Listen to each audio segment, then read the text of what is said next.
कल हमने classification of the brick पढ़ लिया था। आज हम स्टार्ट करने वाले हैं ब्रिक मैसोनरी।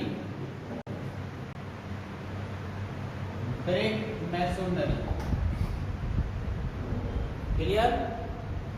ये जो ब्रिक मैसोनरी का पार्ट है आपका बिल्डिंग कंस्ट्रक्शन का पार्ट है, इसको हम पहले पढ़ रहे हैं, ठीक है। इसको बाद में पढ़ना था लेकिन अपन ने अभी ब्रिक्स को कंप्लीट किया है तो अपन ब्रिक मैसोनरी भी साथ में पढ़ लेते हैं, ठीक है। Pushpendra good morning.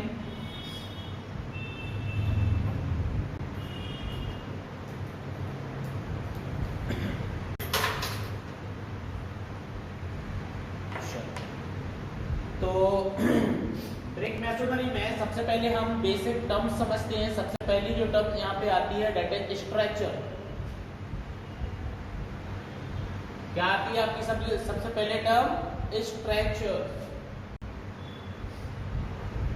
क्लियर। तो जो आपका ब्रिक होता है इसका जो लॉन्गर फेस है डेट इज द 190 mm या फिर 19 सेंटीमीटर, इस फेस को आप स्ट्रेचर बोलते हो, क्लियर। तो that is the longer face of the brick. Longer face of the brick that is the stretcher. लिखते जाना साथ में। नेक्स्ट आता है आपका हेडर। नेक्स्ट आपका आता है हेडर। तो ये क्या कहलाता है आपका smaller face of brick. Smaller face of brick. अब स्मॉलर फेस आपका कौन सा होता है, क्लियर। ये आपका ब्रिक है तो ये आपका कौन सा फेस होता है, स्मॉलर फेस होता है, दैट इज 9 सेंटीमीटर और 9 सेंटीमीटर। इस फेस को आप क्या बोलते हो, हेडर बोलते हो, ठीक है। नेक्स्ट आता है आपका क्लोजर। इंपोर्टेंट है, क्लोजर से आपका क्वेश्चन पूछा जाता है। क्लोजर क्या कहलाता है आपका, if brick is cut along its length, clear. अगर हम ब्रिक को उसकी लेंथ के अलोंग काटते हैं तो मुझे क्या मिलता है, जो पोर्शन मिलता है या जो ब्रिक मिलता है उसको हम क्लोजर बोलते हैं, क्लियर। तो क्लोजर में आप लिख लेना, सुरेश गुड मॉर्निंग। क्लोजर में आपकी डेफिनेशन क्या हो जाएगी यहाँ पे, if brick is cut along its length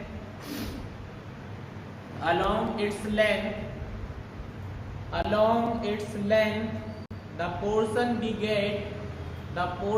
we get is closure. The portion we get is closure. अब क्लोजर में सबसे पहला जो आपका क्लोजर होता है डेट इज क्वीन क्लोजर। पहला कौन सा आता है आपका, क्वीन क्लोजर, ठीक है।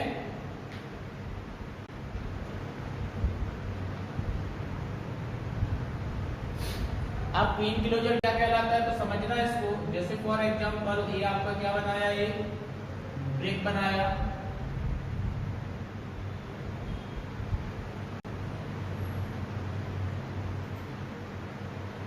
ठीक है।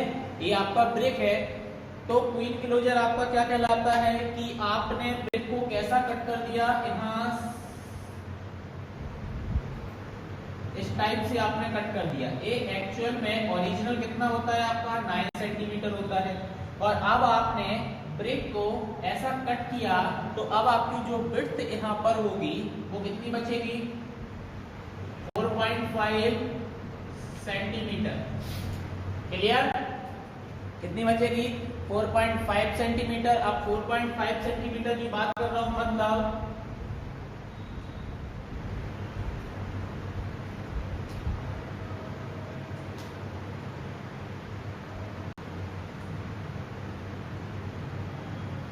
मतलब अब आपके पास जो ब्रिक है कट करने के बाद वो कितना साइज का बचा, 4.5 सेंटीमीटर। ये आपका कितना आ जाएगा, 9 सेंटीमीटर, और ये आपका कितना रहेगा, 19 centimetre. That is the queen's closure. तो आप इसको डेफिनेशन के फॉर्म में क्या बोलोगे? If it's width is half such that 4.5 then original called as queen closure।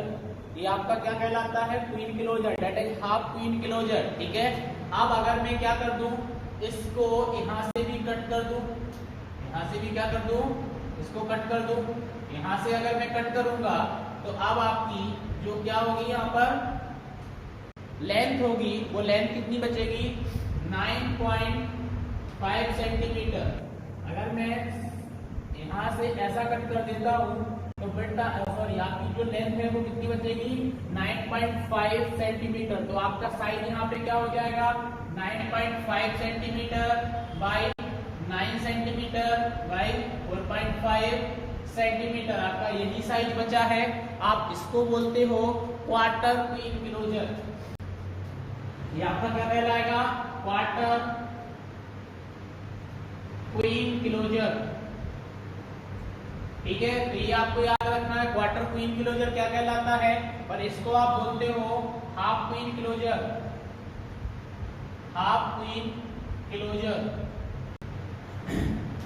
ये आपका हाफ क्वीन क्लोजर है। ठीक है, अब नेक्स्ट आपका जो क्लोजर आता है दैट इज किंग क्लोजर। तो समझते हैं किंग क्लोजर को।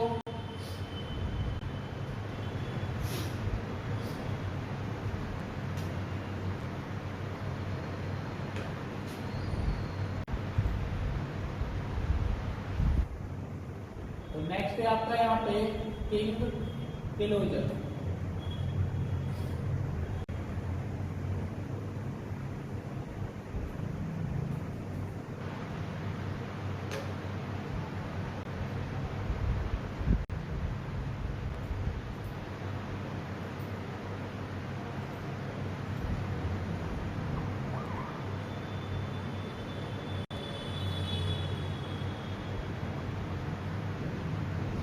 ये आपका ब्रेक है, क्लियर। अब मैंने क्या किया, जैसे फॉर एग्जांपल ये आपकी टोटल विड्थ जो है दैट इज 9 सेंटीमीटर, इसको यहाँ पे कर दिया है हाफ। कितना कर दिया? हाफ कर दिया, मींस 4.5 सेंटीमीटर कर दिया, क्लियर। ये जो आपकी यहाँ पर लेंथ है दैट इज 19 सेंटीमीटर और इसको अपन ने कितना कर दिया है? इसको भी हाफ कर दिया है, क्लियर। ये भी आपकी कितनी कर दी? यहाँ पर हाफ कर दी है। Half means 9.5 centimetre. ये आपकी हाफ हो गई यहाँ पर। अब इसको कॉर्नर से, देखो हाफ विड्थ हो गई है, हाफ लेंथ हो गई है और इसके कॉर्नर से आपने इस टाइप का पोर्शन क्या कर दिया है? कट कर दिया। क्या कर दिया आपने? कॉर्नर से इस टाइप का पोर्शन आपने कट कर दिया है, क्लियर। कट करने के बाद आप देखोगे ये वाला पोर्शन आपका पूरा का पूरा हट जाएगा। आपका जो ब्रेक होगा कुछ इस टाइप से आपको दिखेगा। कट होने के बाद कॉर्नर आपका अलग हो गया है हाफ विड्थ और हाफ लेंथ से, ठीक है। तो इस टाइप के क्लोजर को आप किंग क्लोजर बोलते हो, क्लियर। डेफिनेशन के फॉर्म में अगर बात करें तो the portion of the brick left after removing the corner equal to half the width and half the length is called king closure. तो डेफिनेशन में लिख लेना, डेफिनेशन में लिखना the portion of the break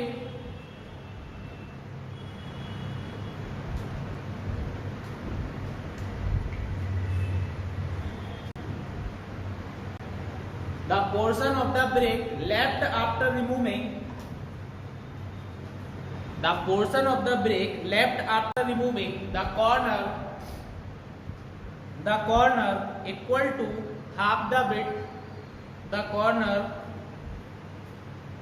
equal to half the width and half the length is called king closure, is called king closure,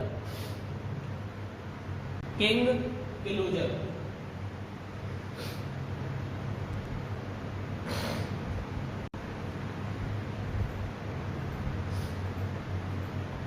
clear.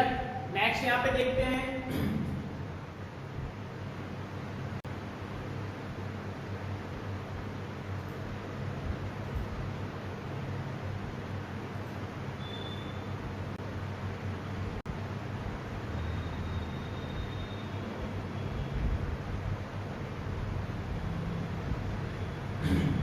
ये आपका break है यहाँ पर, ठीक है। यहाँ पर आपकी विड्थ को मैंने कर दिया है हाफ, मींस ये आपके पास कितना बचा पोर्शन, 4.5 सेंटीमीटर, ये आपके पास पोर्शन बचा हुआ है। अब मैंने क्या किया, इसको डायरेक्टली जो आपका लेंथ है फुल लेंथ पे अटैच कर दिया, कॉर्नर पे जो लास्ट है आपका, इसको यहाँ पर जोड़ दिया, इसको इस कॉर्नर से जोड़ दिया और इसको इस कॉर्नर से जोड़ दिया, क्लियर। और ये वाले पोर्शन को हटा दिया, क्लियर। अब अगर आपने इस टाइप से ब्रिक को कट किया, क्लियर, आपने क्या किया, ब्रिक को इस टाइप से अगर आपने कट किया है तो इसको बोला जाता है बेवेल्ड क्लोजर, इसको बोला जाता है bevelled closure, that is bevelled closure. लिख लेना, डायग्राम बना लेना इसका, ये आपका बेवेल्ड क्लोजर है।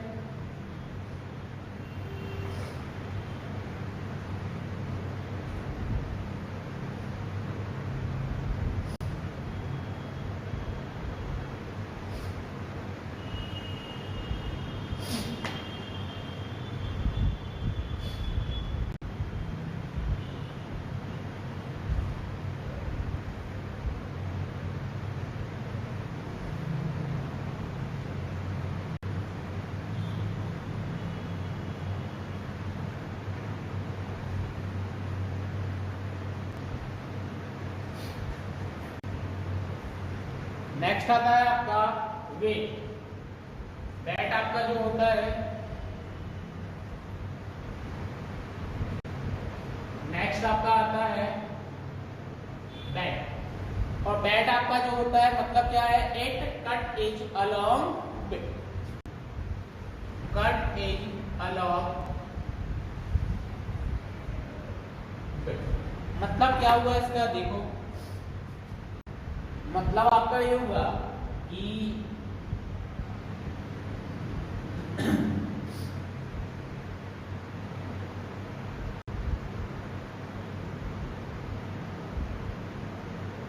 ये आपका यहाँ पर क्या है, ब्रेक है, इसको अलोंग विड्थ आपको कट करना है, क्लियर। तो आपने क्या किया,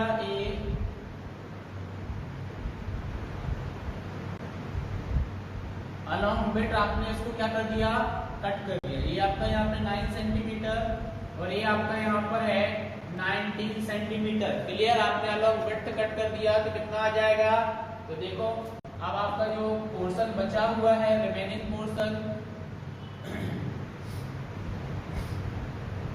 ये बचा हुआ है दैट इज 9 सेंटीमीटर और ये जो आपका बचा हुआ है 9.5 सेंटीमीटर, तो इसको बोला जाता है हाफ वेट, ये क्या है आपका हाफ बेड, ठीक है।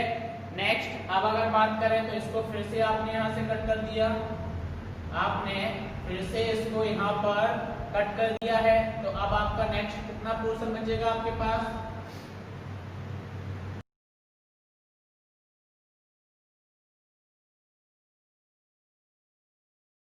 9.5 का आपका यहाँ पे हाफ कितना हो जाएगा, 4.75 सेंटीमीटर,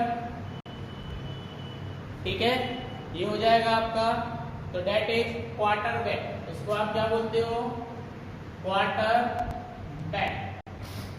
ये सारे के सारे आपके ब्रिक मैसोनरी में यूज होते हैं, king closure, queen closure, bevelled closure, bat, ये सब आपके ब्रिक मैसोनरी में यूज होने वाले स्ट्रेचर, हेडर, ठीक है। तो ये आपको पता होना चाहिए सारी चीजें, और एग्जाम में क्लोजर से आपके क्वेश्चंस मोस्टली पूछे जाते हैं डेफिनेशन के फॉर्म में कि क्वींस क्लोजर में आप कैसे कट करते हो और आप किंग क्लोजर में कैसे ब्रिक को कट करते हो, ठीक है।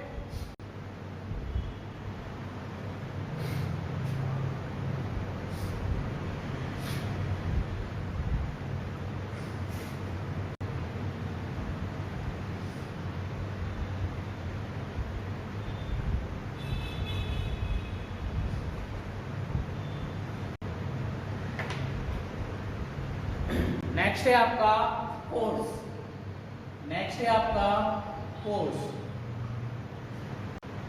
हेडेक डाल लेना।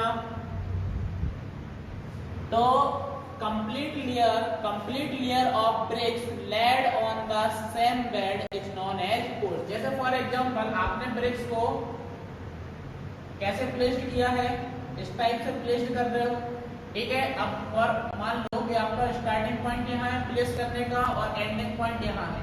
अब आपने क्या किया, ब्रिक्स को इस टाइप से प्लेस्ड करते जा रहे हो, ठीक है। ये आपने क्या कर दिया है, यहाँ तक प्लेस कर दिया है। तो ये एक सेम बेड में जो कंप्लीट लेयर है आपकी किसकी, ब्रिक्स की, इसको आप क्या बोलते हो, फोर्स बोलते हो। क्लियर? तो लिख लेना, a complete layer of brick, a complete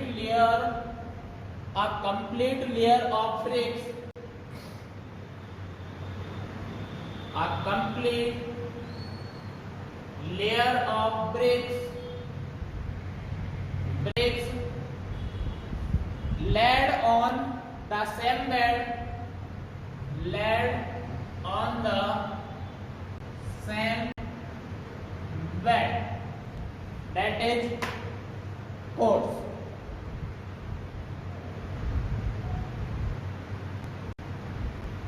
clear? अब यहाँ पे क्वेश्चंस आपसे पूछा जाएगा कि जो फोर्स है इसकी थिकनेस क्या होती है। क्लियर? इंपोर्टेंट क्वेश्चन जो आपका यहाँ पे है, फोर्स की जो थिकनेस होती है वो कितनी होती है। तो देखो, thickness of course equals to thickness of brick, जो आपने लेयर डाली है ब्रिक की, plus thickness of one mortar joint, that is the thickness of one course। Clear? अब आपने क्या किया होगा, सबसे पहले ऐसा नीचे मोर्टार को डाला होगा, 10 mm मोर्टार को, फिर इसके ऊपर 19 centimetre bye 9 centimetre bye 9 centimetre का ब्रिक ऐड किया। तो इसको भी इसमें ऐड कर दिया जाएगा। इसलिए जब भी हम कैलकुलेशन ब्रिक्स की करते हैं तो 20 centimetre bye 10 centimetre bye 10 centimetre size को कंसीडर करते हैं, क्योंकि टोटल आपको थिकनेस ऑफ द कोर्स लेनी पड़ती है, थिकनेस ऑफ द कोर्स लेना पड़ता है। टोटल वॉल्यूम लेते हो आप ब्रिक वर्क का, जो क्या होता है, thickness of brick plus thickness of one mortar joint. इतना क्लियर है सभी को? इतना क्लियर है? जल्दी से कमेंट करके बता दें। अभी तक जो समझा वो क्लियर है सभी को?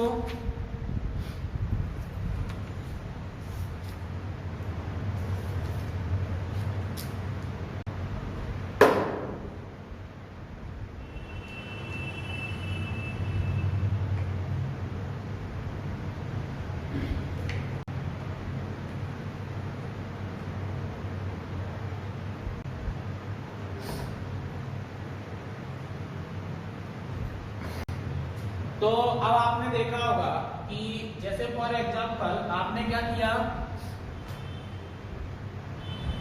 ब्रिक्स को ऐसा प्लेस्ड करते जा रहे हो वर्टिकली। क्लियर?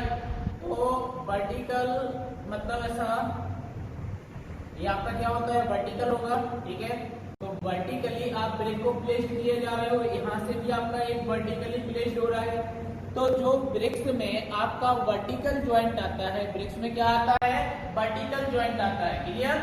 जैसे फॉर एग्जांपल यहाँ पे देखो, आपने ये ब्रिक को एक लेयर में प्लेस्ड कर दिया, फिर आपने इसके ऊपर भी एक लेयर को प्लेस्ड कर दिया ब्रिक का। तो देखो ये आपका वर्टिकल ज्वाइंट यहाँ पे बढ़ता जा रहा है, ठीक है। तो ये जो वर्टिकल ज्वाइंट आपका आता है ब्रिक्स में, इसको आप बोलते हो पेपेंट्स। क्या बोलते हैं आप इसको?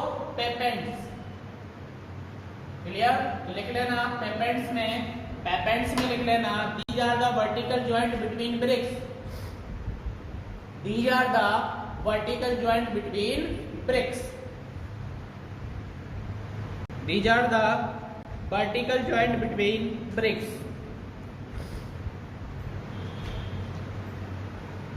क्लियर? नेक्स्ट यहाँ पे क्वेश्चन आता है बेड्स। What is beds? तो आपका जो ब्रिक होता है उसकी जो बॉटम आपकी सरफेस होती है, क्या होती है बॉटम सरफेस ब्रिक की? फ्लैट होती है, उसी को आप बेड्स के नाम से जानते हो। तो लिख लेना the bottom surface of the brick, the bottom surface of the brick when it is laid flat, when it is laid flat is known as bed, is known as bed, known as bed.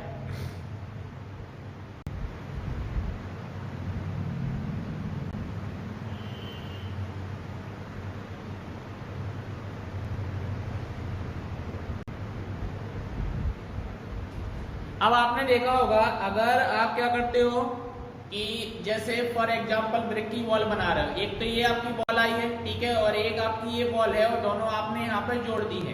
तो अब इस wall में आपने देखा होगा ये क्या बना है, यहाँ पे एक एक्सटर्नल कॉर्नर बना है। क्या बना है?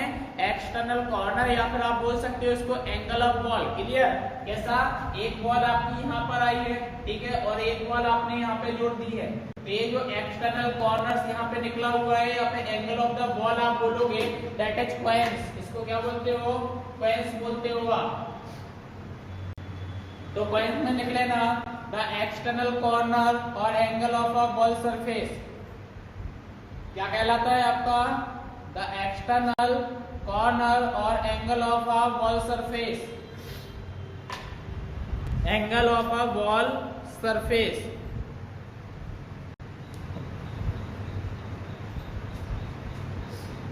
अब यहाँ पर इंपोर्टेंट आपको थोड़ी सी टर्म्स में लिखा रहा हूँ, आपसे डायरेक्टली क्वेश्चंस में पूछी जाती हैं, ठीक है। इसके बाद अपन बॉन्ड देखेंगे कि ब्रिक मैसोनरी में कौन से बॉन्ड बनते हैं।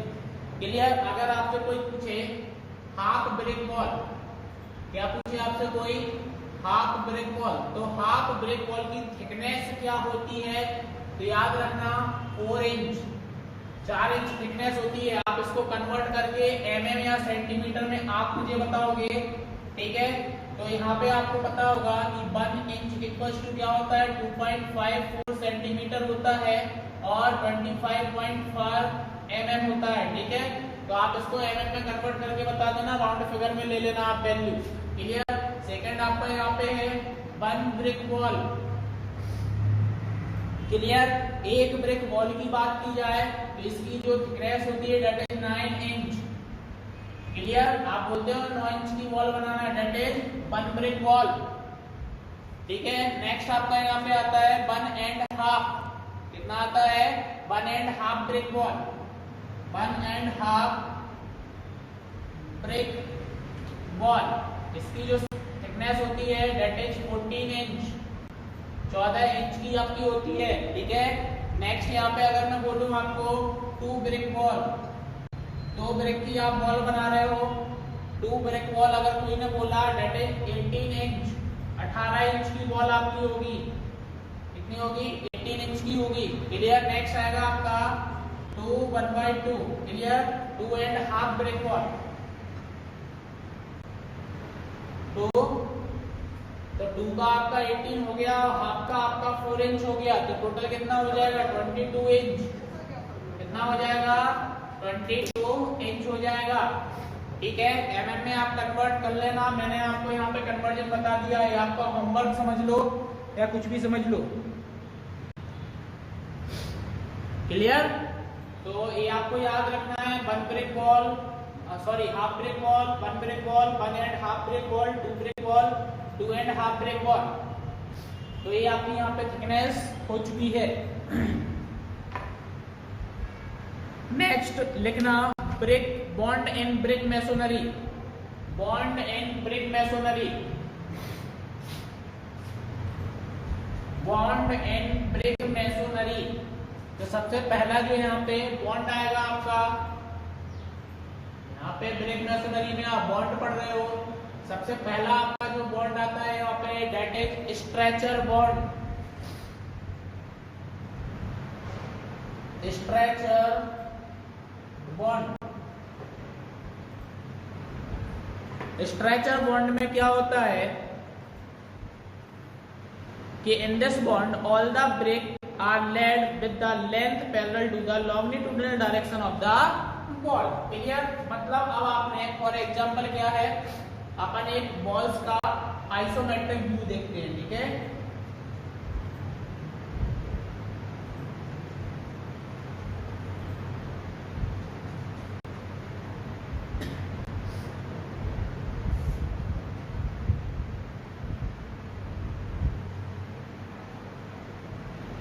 That is the isometric view. अब आइसोमेट्रिक व्यू में आप देख रहे हो क्या,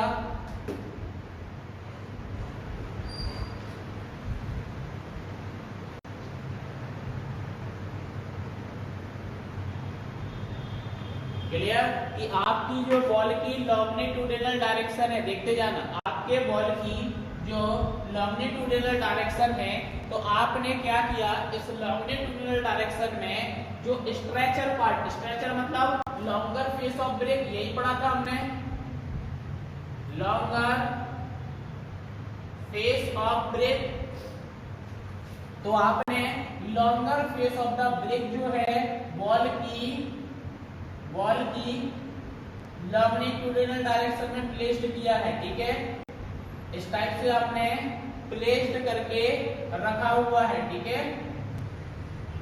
तो ऐसा जो आपका बॉन्ड बनेगा, इस बॉन्ड को आप स्ट्रेचर बॉन्ड बोलोगे, क्लियर, जिसमें इसकी जो लेंथ होगी ब्रेक की वो पैरेलल होगी लॉन्गिट्यूडिनल डायरेक्शन में, ठीक है। तो अगर आप हाफ थिक ब्रेक वॉल बना रहे हो, क्या बना रहे हो, हाफ ब्रेक वॉल बना रहे हो, then this bond is useful. अगर हाफ ब्रेक वॉल आप बनाओगे तो ही आपको ये बॉन्ड यूजफुल होगा, अदरवाइज ये बॉन्ड आपके लिए यूजफुल नहीं है, क्लियर। तो लिख लेना इसमें, in this bond all the brick are laid with the length, all the brick are laid with the lengths parallel to the longitudinal direction,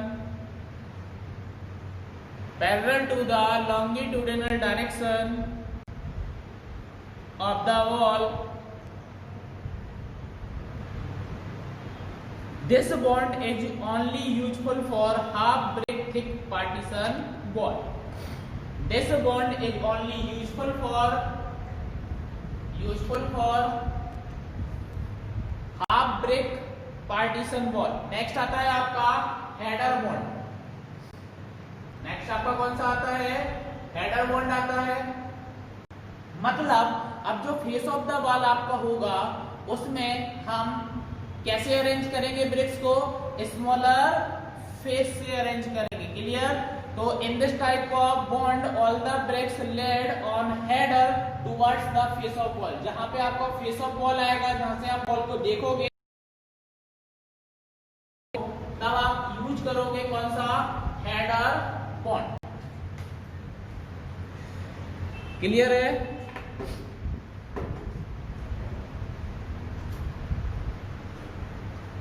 एक मिनट का पॉज ले लो।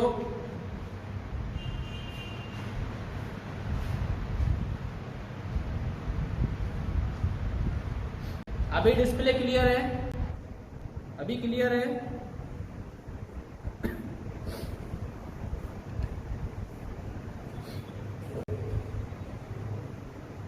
डिस्प्ले क्लियर है अभी।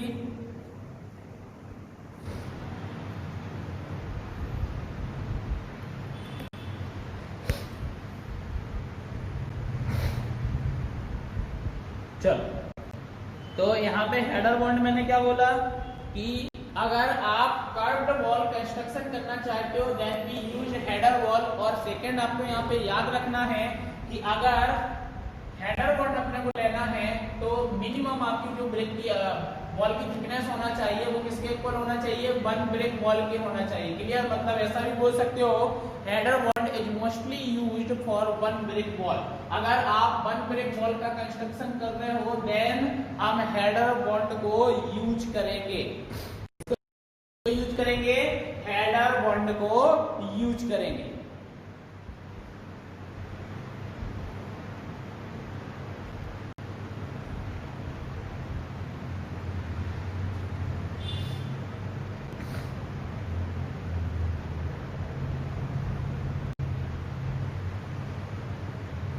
क्लियर। नेक्स्ट अब यहाँ पे आएगा आपका इंग्लिश बॉन्ड। नेक्स्ट आपका क्या आएगा, इंग्लिश बॉन्ड। तो हेडिंग डाल देना इंग्लिश बॉन्ड।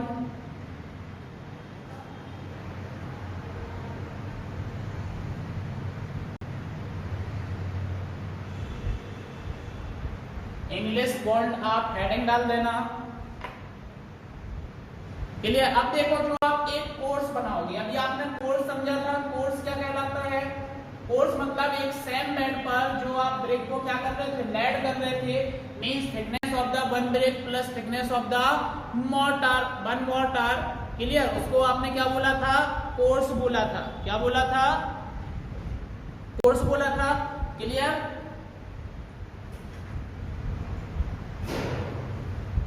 तो यहां पर अब आप क्या करोगे कि जैसे अभी आपने क्या समझा, एक तो स्ट्रेचर समझा है और एक आपने क्या समझा, हेडर समझा। तो स्ट्रेचर और हेडर को अब आप अल्टरनेटली अगर प्लेस्ड करते हो, कैसा प्लेस्ड करते हो? अल्टरनेटली आप प्लेस्ड करते हो, तो ऐसे बॉन्ड को हम इंग्लिश बॉन्ड बोलते हैं। क्या बोलते हैं? इंग्लिश बॉन्ड बोलते हैं। और जो इंग्लिश बॉन्ड आपका होता है, यह क्या होता है? Strongest of all type of bond. जितने भी बॉन्ड आप पढ़ोगे या पढ़ लिए हैं, उन सभी में सबसे ज्यादा स्ट्रॉन्ग जो बॉन्ड आपका होता है वो इंग्लिश बॉन्ड होता है। क्लियर। तो it is strongest of the all type of bond of brick one. Clear. तो सबसे ज्यादा स्ट्रॉन्ग होता है, तो more strong bond compare to other. और स्ट्रेचर और हेडर को आप कैसा प्लेस्ड करते हो? अल्टरनेटली आप इसको प्लेस्ड करते हो। क्लियर। कैसे करोगे? अल्टरनेटली आप इसको प्लेस्ड करोगे। अगर आप आइसोमेट्रिक व्यू देखना चाहते हो तो कैसा होगा?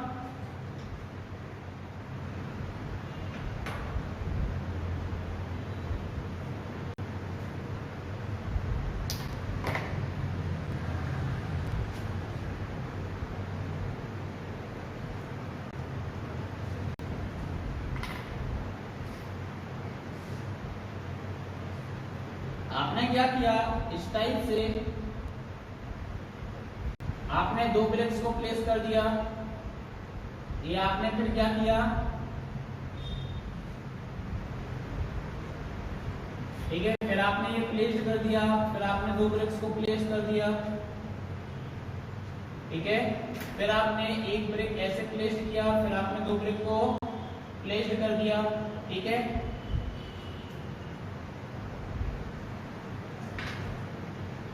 क्लियर, आपका इतना हो जाएगा। नेक्स्ट देखो अब आप,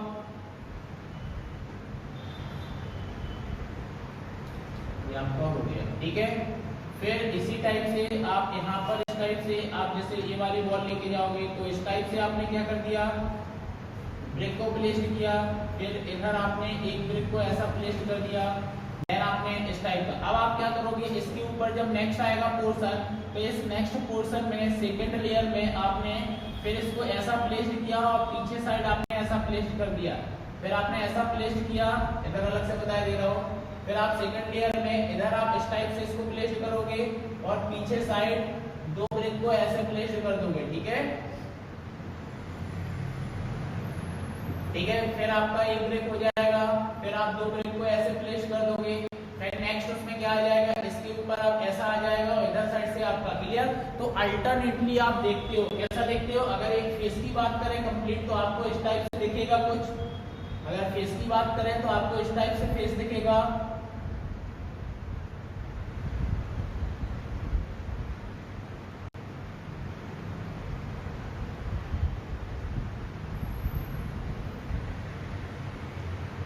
clear, that is the stretcher. फिर आपको क्या दिखेगा, हेडर दिखेगा, फिर आपको स्ट्रेचर दिखेगा, फिर आपको क्या दिखेगा, हेडर दिखेगा लेयर में, फिर आपको स्ट्रेचर दिखेगा। क्लियर। तो इस टाइप से आपका जो बॉन्ड बनता है उसको आप इंग्लिश बॉन्ड बोलते हो। क्या बोलते हो, इंग्लिश बॉन्ड बोलते हो।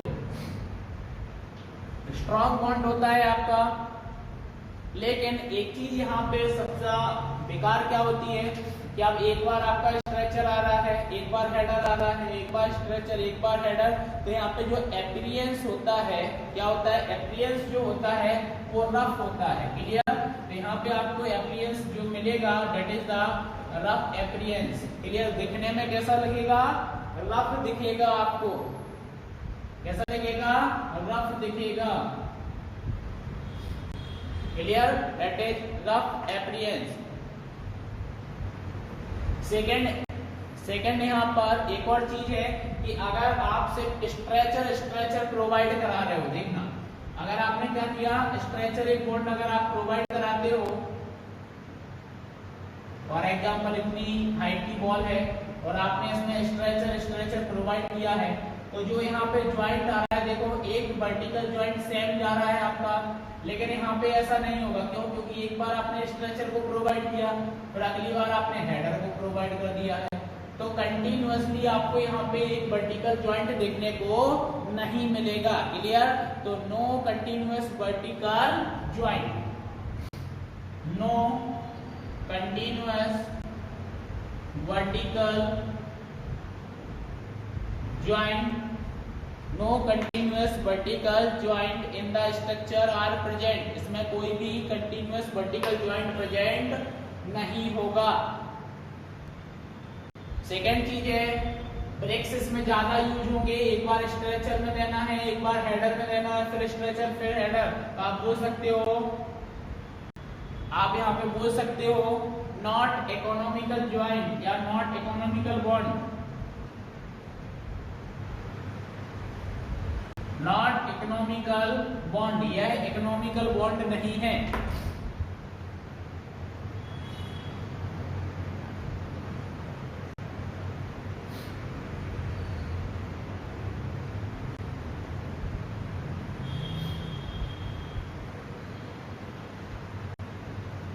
क्लियर, अगर आप जैसे हेडर्स आपने जो प्रोवाइड किए तो आप चाहते हो, अब देखो यहाँ पे स्ट्रेचर आ गया, अब अगला आपका हेडर आएगा, तो ये हेडर वाला जो आपका ज्वाइंट आ रहा है, अगर ये ऐसा सेम लाई करे, इसलिए आपको यहाँ पे क्वींस क्लोजर को अवॉइड करना है। इसको अवॉइड करना है, क्वींस क्लोजर को अवॉइड करना है। ठीक है, एक और चीज आपको याद रखना है, जब भी आप किसी भी क्या करोगे, जब भी आप किसी भी कोर्स को स्टार्ट करोगे, मतलब एक बैड को स्टार्ट करोगे, तो स्टार्टिंग और फिनिशिंग में आप कोई सा भी क्लोजर यूज नहीं करोगे, ना ही बैट यूज करोगे, ना ही क्वींस क्लोजर आपको यूज करना है, ना ही क्वीन बैट आपको यूज करना है। ठीक है, तो ये पॉइंट भी लिख लेना। द स्टार्टिंग और finishing of any course, the starting और finishing of any course is never done with queen closure oblique queen quarter bat, sorry, queen closure oblique quarter bat। Second चीज आपको याद रखना है कि इंग्लिश बॉन्ड हम कब यूज करेंगे, जब 1 एंड हाफ ब्रेक बॉल का कंस्ट्रक्शन करेंगे। कब करेंगे यूज, जब 1 एंड हाफ ब्रेक का आप कंस्ट्रक्शन करोगे, then we used English bond. ठीक है, इससे कम ब्रिक बॉल, जैसे आपकी 1 ब्रिक बॉल हुई, हाफ ब्रिक बॉल हुई, वहां पर आप इसका यूज नहीं कर पाओगे। नेक्स्ट आता है आपका यहाँ पे फ्लेमिश बॉन्ड। नेक्स्ट आपका यहाँ पे आता है फ्लेमिश बॉन्ड।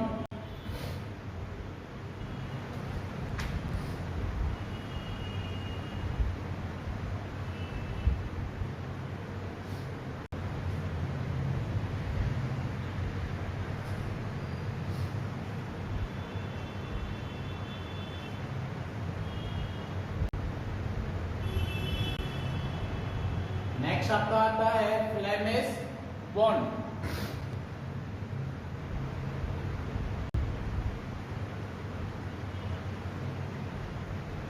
तो यहां पर क्या है आपका, इन this type of bond each course consist of stretcher and header alternatively arrange. Clear, मतलब यहाँ पे आपको ऐसा समझना है, पिछले वाले इंग्लिश बॉन्ड में क्या था कि कोर्स को आप अल्टरनेट डिजाइन कर रहे थे। किसको डिजाइन कर रहे थे, कोर्स को अल्टरनेट डिजाइन कर रहे थे। अब यहाँ पे क्या हो जाएगा आपका, जैसे एक ब्रिक वॉल आप बना रहे हो, तो आपने क्या किया कि लॉन्गर फेस के अलोंग आपने 2 ब्रिक को प्लेस्ड कर दिया। क्लियर, फिर आपने क्या कर दिया,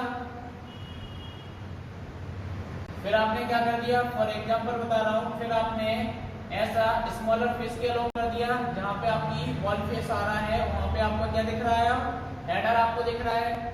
फिर आपने क्या कर दिया, इस टाइप से दो ब्रिक को लॉन्गर फेस में प्लेस कर दिया, फिर आपने इस टाइप से कर दिया, फिर आपने ऐसे दो कर दिए, ठीक है। या फिर ऐसा हो सकता है कि दो वर्टिकल आपने यहाँ पे कर दिए, फिर आपने यहाँ पर इस टाइप से दो कर दिए, फिर दो वर्टिकल कर दिए, फिर दो वर्टिकल कर दिए। क्लियर? मतलब यहाँ पे एक सिंगल कोर्स में अल्टरनेटली आप स्ट्रेचर और हेडर बॉन्ड का यूज कर रहे हो। किसका यूज कर रहे हो? स्ट्रेचर और हेडर का यूज कर रहे हो। क्लियर? तो लिखना इसमें, in this type of bond each course consist of stretcher, each course consists of stretcher and header alternately arranged। Clear? तो अब जैसे इंग्लिश बॉन्ड में क्या प्रॉब्लम हुई थी कि एप्रियंस जो था वो अच्छा नहीं था, रफ था, तो आप यहाँ पे लिख लेना better appearance as compare to English bond.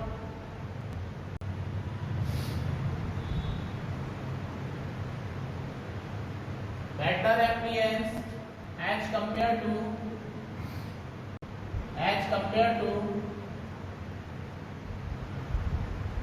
English bond।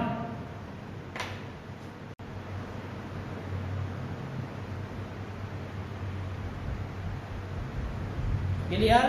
It is economical, यह आपका क्या है, इकोनॉमिकल बॉन्ड है। अब देखो इकोनॉमिकल बॉन्ड क्यों बन गया है यहाँ पे। देखो इंग्लिश बॉन्ड इकोनॉमिकल इसलिए नहीं था क्योंकि आप वहां पे क्लोजर और किसी भी टाइप के बैट को यूज नहीं कर पा रहे थे। आप यहाँ पर ब्रिक बैट को क्या कर सकते हो, यूज कर सकते हो। Brick bat are use. Clear? इसलिए यह इकोनॉमिकल है। जो आपने ब्रिक्स वगैरह लेके आए हो उसमें ब्रिक्स आपके टूट जाते हैं तो आप उसको बैट में कन्वर्ट कर सकते हो और उन बैट्स को आप इस जॉइंट में, इस बॉन्ड में यूज कर सकते हो।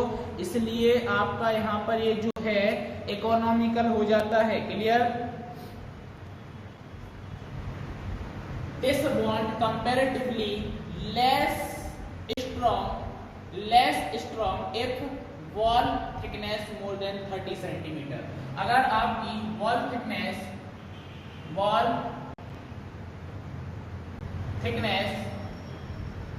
ग्रेटर देन है 30 सेंटीमीटर से, then this is less strong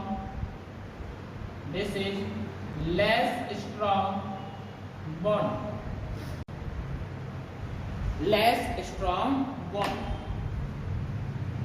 अगर 30 सेंटीमीटर से ज्यादा आपकी थिकनेस यहाँ पे आती है तो यह लेस स्ट्रॉन्ग हो जाता है as compare to English bond. ऐसा भी आप बोल सकते हो, as compare to English bond. Clear? अगर आप एक फ्लेमिश बॉन्ड बनाना चाहते हो तो इस बॉन्ड के लिए आपको स्किल्ड लेबर की रिक्वायरमेंट होगी। Skilled labour required. एक पॉइंट और आपको याद रखना है, skilled labour is required. Second चीज, फ्लेमिश बॉन्ड में जो मोर्टार की क्वांटिटी होती है वो कम लगती है। क्लियर? तो मोर्टार ऐसा भी लिख सकते हो, लेस मोर्टार यूज, इसलिए भी आप बोल सकते हो डेट इज इकोनॉमिकल बॉन्ड। ये आपका कैसा होगा, इकोनॉमिकल बॉन्ड होगा। ठीक है? क्या होगा ये, इकोनॉमिकल बॉन्ड होगा।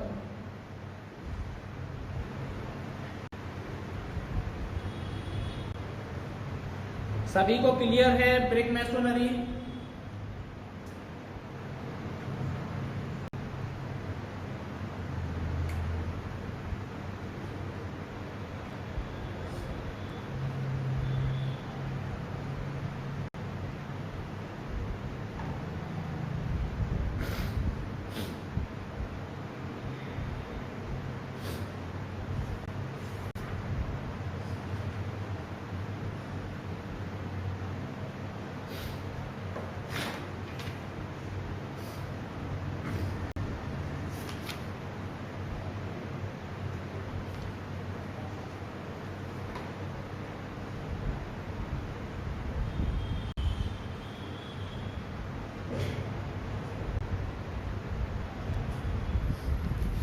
तो नेक्स्ट हेडिंग डालना स्टोन, ठीक है।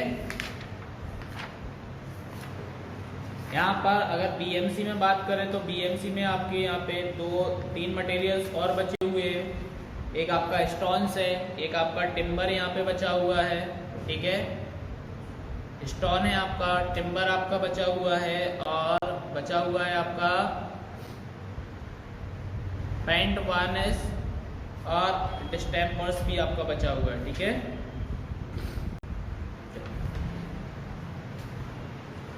तो हेडिंग डाल देना स्टोन्स।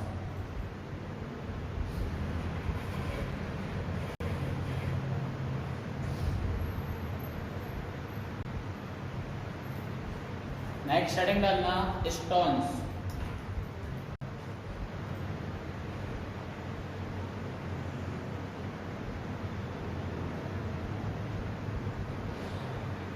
तो अगर आपसे क्वेश्चन सबसे पहला पूछा जाता है कि बिल्डिंग मटेरियल में अपन अगर एज अ स्टोन को मटेरियल यूज कर रहे हो तो इसको कहाँ से आप निकालते हो, बिल्डिंग स्टोन आपको कैसे मिलेगा, तो ऑब्टेन्ड फ्रॉम द रॉक्स। सबसे पहला पॉइंट क्या आएगा, स्टोन आप कहाँ से मिलता है, ऑब्टेन्ड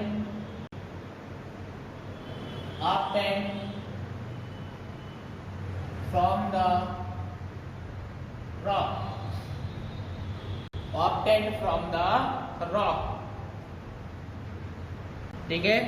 आप स्टोन को कहां से प्राप्त करोगे, और रॉक से प्राप्त करोगे, और रॉक्स का आप कैसे प्राप्त करोगे, तो आगे इसकी भी प्रोसेस है कि आप रॉक से स्टोन्स को कैसे निकालते हो, उस प्रोसेस को क्या बोला जाता है, ये आपके एग्जाम में क्वेश्चन पूछा जा चुका है, ठीक है। तो नेक्स्ट यहाँ पे अगर आपसे जैसे पूछा जाता है ना कि जैसे ब्रिक आपका होता है, तो ब्रिक में क्या होता है, एक डेफिनेट शेप आपका होता है, क्यों, क्योंकि आप उसको एक शेप प्रोवाइड कराते हो, रेक्टेंगुलर ब्लॉक में आप मोल्ड करते हो।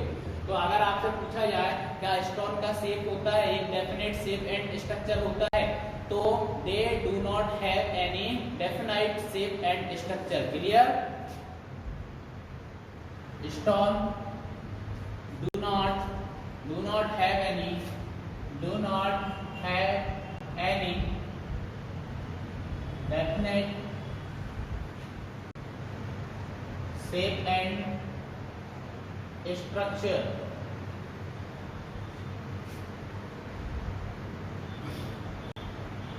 ये पॉइंट भी आपको याद रखना है।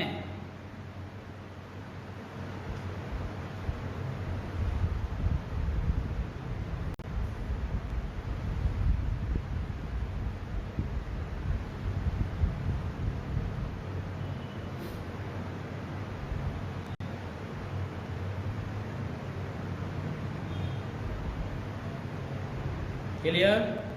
अब यहाँ पे क्वेश्चन आता है, जैसे मैंने आपको बोला था कि जो आपका स्टोन होता है वो कहाँ से मिलता है, रॉक से मिलता है। कहाँ से मिलता है आपको स्टोन, रॉक से मिलता है। तो रॉक क्या है, तो रॉक किसको रिप्रेजेंट कर रही है यहाँ पर, क्लियर। तो रॉक जो आपकी होती है represent a portion of earth surface, represent portion of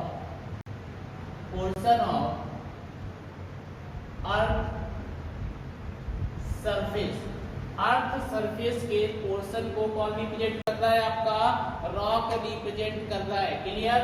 और जो आपकी रॉक होती है it is not homogeneous. Rock आपकी जो है यहाँ पर मैंने क्या बोला, it is not homogeneous. Homogeneous मतलब आप क्या समझते हो, होमोजीनियस से आप क्या समझते हो, same property throughout the section या throughout the material, clear. Same property होना चाहिए, तो वो आपका क्या कहलाता है, होमोजीनियस मटेरियल कहलाता है। तो मैंने यहाँ पे बोला है कि रॉक आपकी होमोजीनियस मटेरियल नहीं होती हैं, ना ही इसमें कोई डेफिनेट केमिकल कंपोजिशन पाया जाता है, do not have any definite chemical composition and shape, clear. अब देखो अगर आपकी रॉक में, अगर आपकी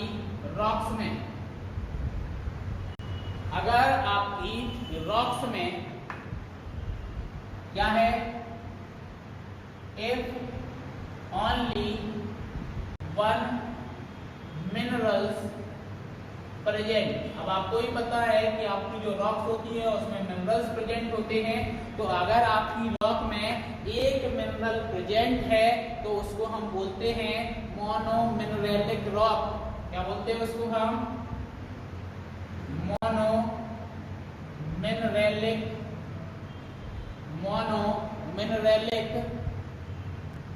मिनरलिक रॉक। अगर एक मिनरल प्रेजेंट है तो if several minerals present, if several minerals present, अगर एक से ज्यादा आपके इसमें मिनरल्स प्रेजेंट हैं, that is पॉलीमिनरलिक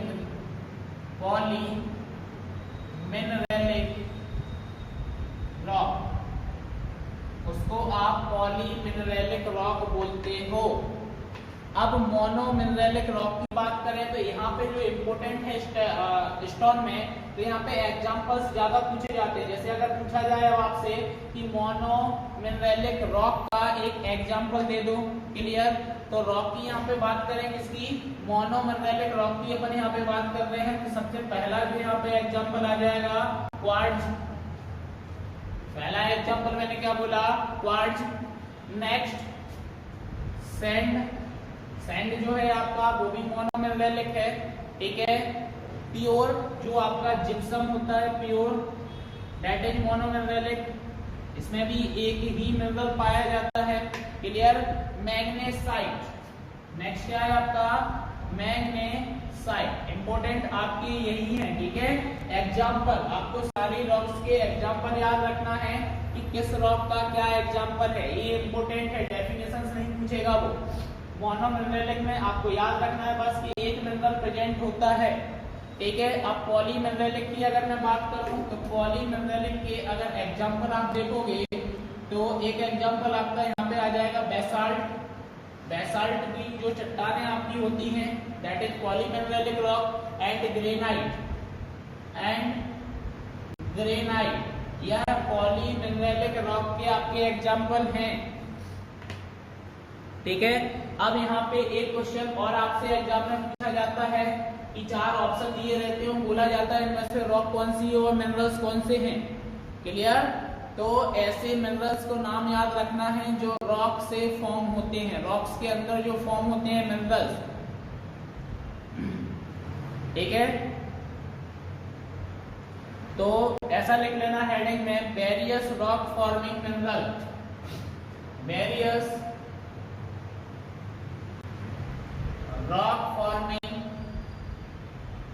rock forming minerals, various rock forming minerals। और rock forming minerals में सबसे पहला आएगा क्लोराइट।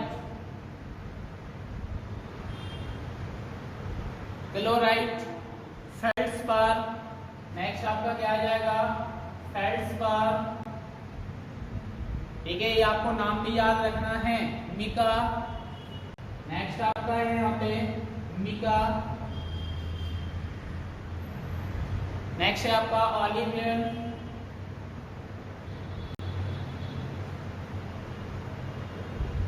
क्वार्ट्ज आपकी रॉकनी में आती है और मिनरल्स भी है आपका, ठीक है, याद रखना क्वार्ट्ज। और ये आपके एग्जाम में बहुत बार पूछा जा चुका है क्वार्ट्ज का, तो ट्रिपल स्टार भी लगा लेना साथ में, ठीक है। हॉर्नब्लेंड्स, ये भी आपका एक मिनरल है। नेक्स्ट ऑगाइट्स जो आपका होता है, दैट इज आल्सो मिनरल्स, ठीक है। ठीक है, तो ये आपके रॉक फॉर्मिंग मिनरल्स हैं, ये आपको नाम याद रखना है। ये आपके एग्जाम में एमसीक्यू क्वेश्चंस के फॉर्म में पूछे जाते हैं, ठीक है। अब यहाँ पे हम रॉक्स का क्लासिफिकेशन पढ़ेंगे सबसे पहले, देन हम स्टोन पर जाएंगे, ठीक है, कि स्टोन को आपको रॉक से कैसे निकालना।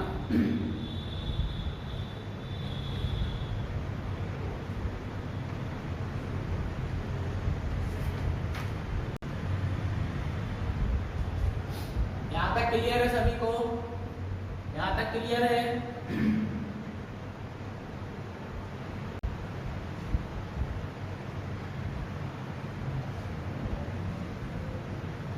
यहां तक क्लियर है सभी को? जल्दी से बता दें यहां तक क्लियर है तो।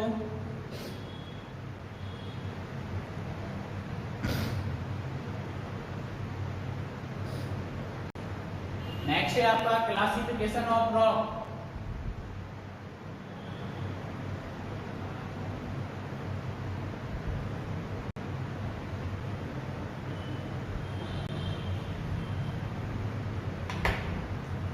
क्लासिफिकेशन ऑफ रॉक, तो रॉक्स को आपने जो क्लासिफाइड किया है वो 3 कैटेगरी में क्लासिफाइड किया है। सबसे पहला जो क्लासिफिकेशन यहाँ पे होता है दैट इज जियोलॉजिकल क्लासिफिकेशन। पहला जो आपका क्लासिफिकेशन यहाँ पे है वो है आपका जियोलॉजिकल क्लासिफिकेशन, ठीक है। नेक्स्ट आपका यहाँ पर है, नेक्स्ट आपका है फिजिकल क्लासिफिकेशन। सेकेंड आपका कौन सा है? Physical classification.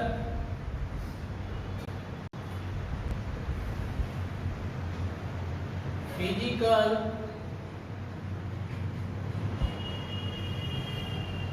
Classification. And next आपका यहाँ पर है, नेक्स्ट आपका यहाँ पर है केमिकल क्लासिफिकेशन। केमिकल क्लासिफिकेशन, ठीक है। तो यहाँ पर रॉक को आपने 3 कैटेगरी में क्लासिफाइड किया, जियोलॉजिकल क्लासिफिकेशन, ठीक है। नेक्स्ट आपने किसमें? फिजिकल में, और नेक्स्ट आपने किया है केमिकल में। क्लियर? अब जियोलॉजिकल क्लासिफिकेशन की बात करें तो जियोलॉजिकल क्लासिफिकेशन को भी आपने 3 कैटेगरी में क्लासिफाइड किया है। क्लियर? 3 कैटेगरी में सबसे पहली आपकी जो आती है यहाँ पे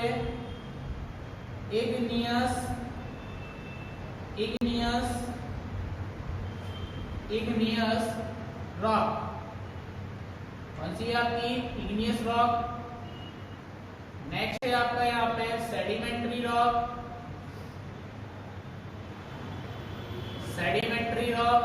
एंड थर्ड आपकी जो यहाँ पर है मेटामॉर्फिक रॉक।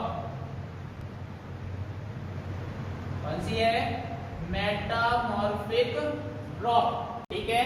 तो जियोलॉजिकल क्लासिफिकेशन को फर्दर आपने 3 कैटेगरी में डिवाइड किया, igneous rock, sedimentary rock and metamorphic rock.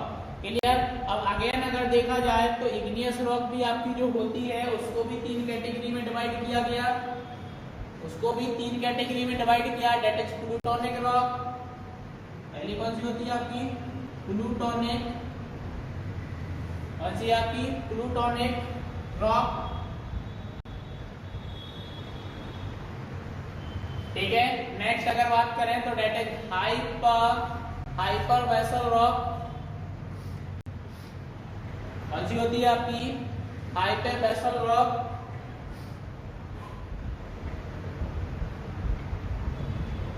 And third आपका जो यहाँ पर है, थर्ड आपका जो है वॉल्केनिक रॉक। वॉल्केनिक रॉक, तो इग्नियस रॉक को भी आपने 3 कैटेगरी में बांटा है, plutonic rock, hyper vessel rock and volcanic rock. ये 3 आपकी रॉक यहाँ पे होती हैं। क्लियर? आप फिजिकल क्लासिफिकेशन में देखें तो फिजिकल क्लासिफिकेशन को भी 3 कैटेगरी में डिवाइड किया गया है, 3 कैटेगरी में डिवाइड किया गया है। जो पहली यहाँ पे कैटेगरी आपकी आती है दैट इज स्ट्रेटिफाइड रॉक। कौन सी होती है आपकी? Stratified rock. Next unstratified rock, unstratified rock. Clear? और थर्ड जो आपका यहाँ पे टाइप होता है इसका फोलिएटेड रॉक। कौन सी होती है आपकी? Foliated foliated rock. ठीक है, तो फिजिकल क्लासिफिकेशन को तीन कैटेगरी में बांटा है, stratified rock, unstratified rock and foliated rock. अब नेक्स्ट बात करें केमिकल क्लासिफिकेशन, तो केमिकल क्लासिफिकेशन को भी तीन कैटेगरी में बांटा गया है। पहला आता है आपका यहाँ पे सिलीसियस रॉक। कौन सा आता है? सिलीसियस रॉक। नेक्स्ट आपका यहाँ पे है आर्जिलेसियस रॉक। क्लियर? सेकंड आपका यहाँ पे केमिकल कंपोजिशन में क्या होता है? आर्जिलेसियस होता है। एंड नेक्स्ट होता है कैलकेरियस। नेक्स्ट आपका जो है वो कौन सा है? Calcareous rock. तो केमिकल क्लासिफिकेशन में तीन टाइप की रॉक होती है, सिलीसियस रॉक होती है, आर्जिलेसियस रॉक होती है एंड कैलकेरियस रॉक होती है। ठीक है, तो ये टाइप है। अब मोस्ट ऑफ द यहाँ पर डेफिनेशन से ज्यादा इंपोर्टेंट है कि एग्जांपल, कि इग्नियस रॉक का एग्जांपल क्या है, सेडिमेंट्री रॉक का एग्जांपल क्या है, मेटामॉर्फिक रॉक का एग्जांपल क्या है। ठीक है, अब आपको पता है इग्नियस रॉक्स क्या होता है? Rocks that are found by cooling of magma. Clear? कैसे इग्नियस रॉक जो है वो कैसे फॉर्म हुई? फॉर्म्ड बाय, क्या बोला मैंने? Found by cooling magma. ज्वालामुखी फटा, उसमें से जो लावा निकला, वो लावा जो आपका ठंडा हुआ, उसके बाद जो चट्टान बनी उसको आपने इग्नियस रॉक बोला है। क्या बोला है? इग्नियस रॉक बोला है। अब इग्नियस रॉक्स के एग्जांपल इंपोर्टेंट है। क्या इंपोर्टेंट है? एग्जांपल यहाँ पे इंपोर्टेंट है। तो इग्नियस रॉक का पहला आपका जो एग्जांपल यहाँ पे होता है दैट इज ग्रेनाइट। कौन सी रॉक? Granite, basalt and डोलेराइट।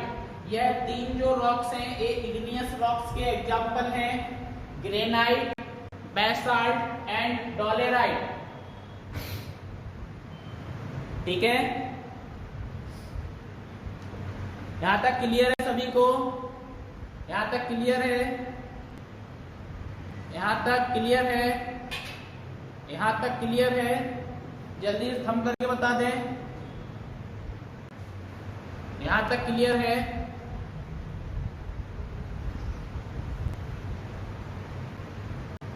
यहां तक क्लियर है? यहां तक क्लियर है सभी को? जल्दी से थम करके बता दें।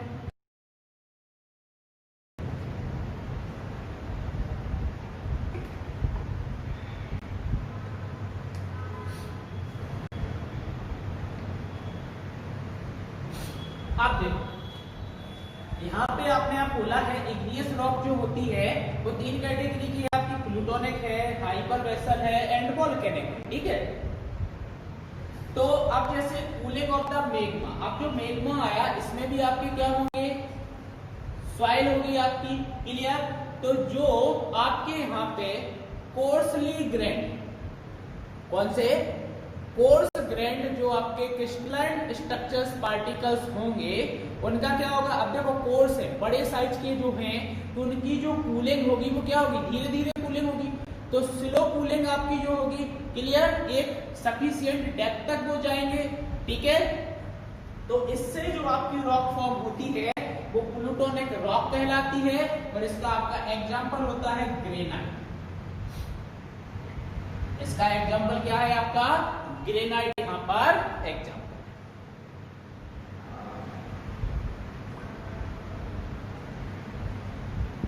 क्लियर? अब नेक्स्ट आपके यहाँ पे क्या होते हैं? नेक्स्ट क्या होते हैं? कोर्स ग्रेन की मैंने बात कर ली कि कोर्स ग्रेन जो पार्टिकल्स होंगे वो धीरे धीरे कूल डाउन होंगे, एक सफिशिएंट डेप्थ तक जाएंगे। अब कोर्स के बाद फाइन ग्रेन जो पार्टिकल्स होंगे वो क्या होंगे? क्विक कूल होंगे। वो क्या होंगे?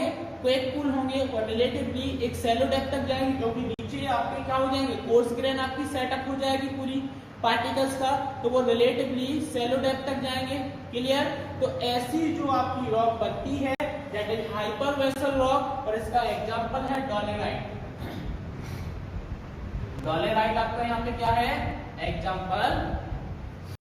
ठीक है, अब वोल्केनिक रॉक की अगर मैं बात करूं, वॉल्केनिक रॉक की बात करूं तो एक्सट्रीमली फाइन जो पार्टिकल्स होंगे, क्या होंगे, एक्सट्रीमली फाइन आपके जो पार्टिकल्स होंगे, और वो क्या करेंगे कि जैसे आपके कोर्स थे, कोर्स के बाद फाइन आए, फाइन के बाद एक्सट्रीमली फाइन क्या करेंगे, जो कोर्स रह गए होंगे, जो वर्ड्स रह गए तो वो फिलअप करेंगे, तो उस रॉक को हम बोलते हैं वॉल्केनिक रॉक बोलते हैं। क्लियर? तो इसकी जो कूलिंग होती है कंपैरेटिवली इन दोनों से ज्यादा फास्ट होती है। क्लियर? ऐसी रॉक को हम वॉल्केनिक रॉक बोलते हैं, और इसका एग्जांपल आपका आएगा बेसाल्ट। वॉल्केनिक रॉक का एग्जांपल यहाँ पे क्या है, बेसाल्ट आपका एग्जांपल है, तो ये आपको एग्जांपल यहाँ पर याद रखने हैं। नेक्स्ट आएगा आपका सेडिमेंट्री रॉक। तो the rock are found by deposition of production of weathering on the existing rock. तो जो आपकी यहाँ पे इग्नियस रॉक बनी है उसी का फिर से क्या हो रहा है, बेदरिंग होके फिर से उसका डिपोजिशन हो रहा है, या फिर ऐसा बोलो कि जो सेडिमेंट्स अभी सस्पेंशन स्टेट में है उनका डिपोजिशन जो हो रहा है वो आपकी सेडिमेंट्री रॉक कहलाती है। क्या कहलाती है आपकी, सेडिमेंट्री रॉक कहलाती है। और सेडिमेंट्री रॉक के अगर एग्जांपल की बात करूं, किसकी बात करूं, एग्जांपल की बात करूं तो सेडिमेंट्री रॉक में सबसे पहले आता है ग्रेवल। क्या आता है, ग्रेवल। नेक्स्ट आपका जो होता है सैंडस्टोन। क्या होता है आपका, सैंडस्टोन। नेक्स्ट आपका यहाँ पे होता है लाइमस्टोन। नेक्स्ट क्या होता है, लाइमस्टोन। नेक्स्ट अगर बात करें जिप्सम, तो जिप्सम भी आपका सेडिमेंट्री रॉक है। और नेक्स्ट है आपका लिग्नाइट। नेक्स्ट है आपका लिग्नाइट। तो ये एग्जांपल हैं आपकी सेडिमेंट्री रॉक के, इनके नाम आपको याद रखना है, एमसीक्यू क्वेश्चंस में डायरेक्टली आपसे पूछे जाते हैं। ठीक है। नेक्स्ट मेटामॉर्फिक रॉक की बात करूं तो अब यहाँ पे क्या होता है कि जो प्री एग्जिस्टिंग रॉक है उसके कैरेक्टर्स वगैरह में चेंज आ जाना, क्या जाना है, कैरेक्टर्स वगैरह में चेंज आ जाना है, चेंज आ जाना, उसको हम मेटामॉर्फिक रॉक बोलते हैं। अब मैंने क्या बोला, कैरेक्टर में चेंज आना। जैसे फॉर एग्जांपल अगर हम अपने आप को ही देखें तो पहले छोटे थे, फिर बड़े हुए, फिर बढ़ते जा रहे, आपकी एज बढ़ती जा रही, तो आपके कैरेक्टर में भी चेंज आता जा रहा है। आप धीरे धीरे मैच्योर होते जा रहे हैं, आप चीजों को समझ पाते हो, अच्छे से समझ पाते हो, अच्छे से आप डिसीजंस ले पाते हो। तो यहाँ पे भी वही है कि जो प्री एग्जिस्टिंग रॉक है आपकी इग्नियस और सेडिमेंट्री, हाई प्रेशर और हीट की वजह से इसके कैरेक्टर्स में जो चेंजेस हुए उसकी वजह से जो न्यू रॉक आपकी फॉर्म हुई that is the metamorphic rock, उसको आप मेटामॉर्फिक रॉक बोलते हो। जैसे क्वार्टजाइट्स, इसका एग्जांपल अगर हम देखें तो क्या आ जाएगा, क्वार्टजाइट्स,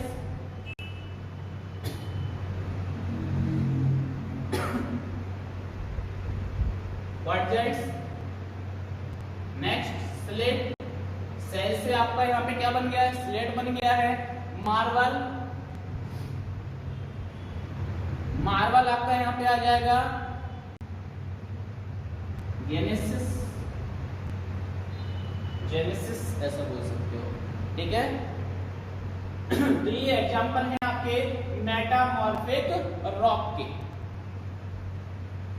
ये आपके मेटामॉर्फिक रॉक के एग्जांपल है। एग्जांपल यहाँ पे बहुत इंपॉर्टेंट, ठीक है।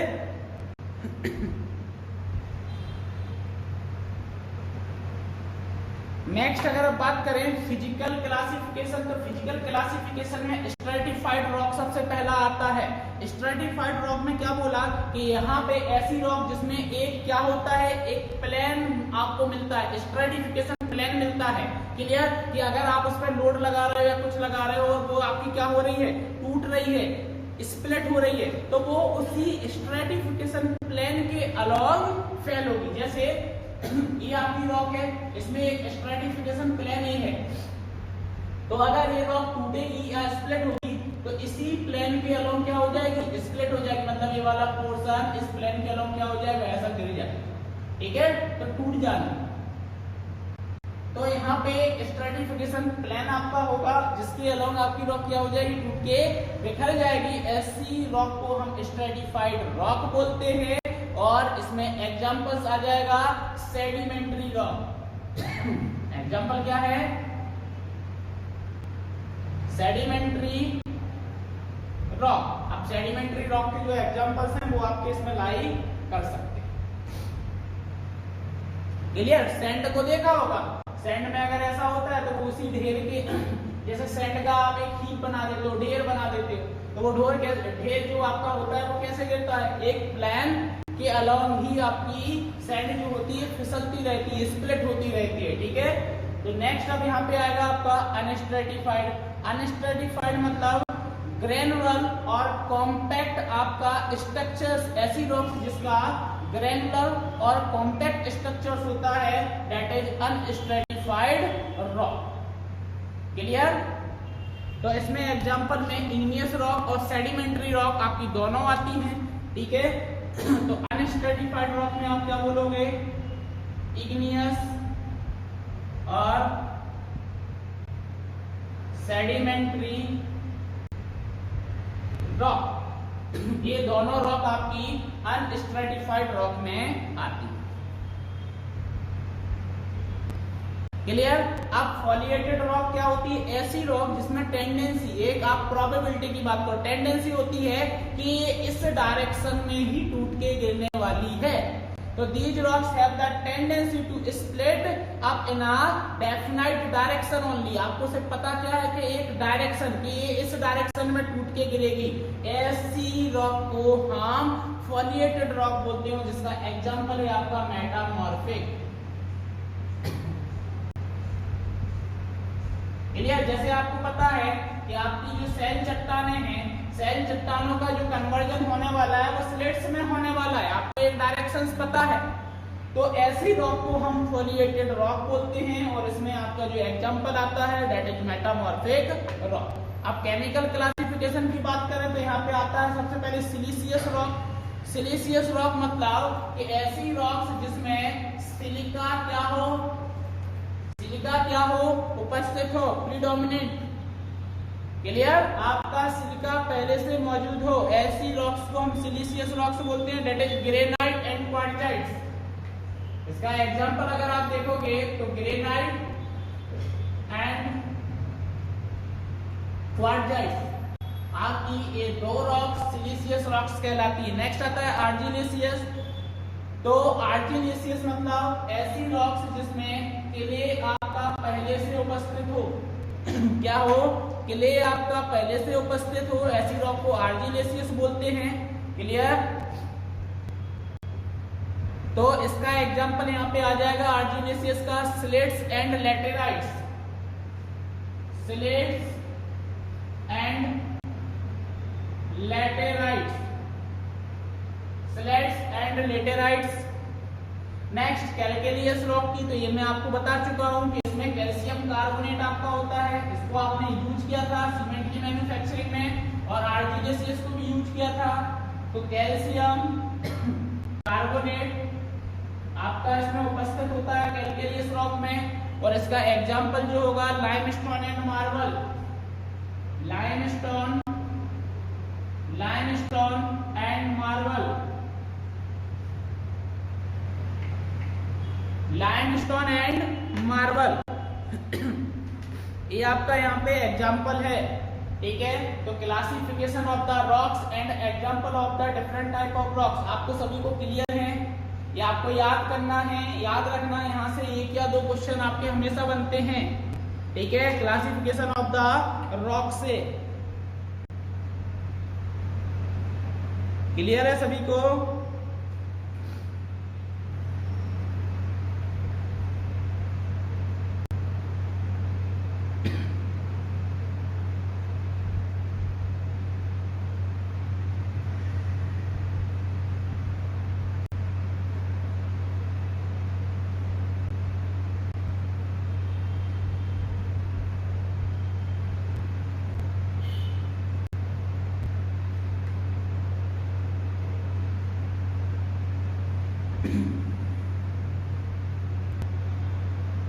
योगेश फास्ट कहाँ है? सिर्फ हमने अभी क्लासिफिकेशन पढ़े हैं, फास्ट कहाँ हुआ है? ज्यादा फास्ट लग रहा है क्या? सभी को फास्ट लग रहा है कि फास्ट जा रहे हैं?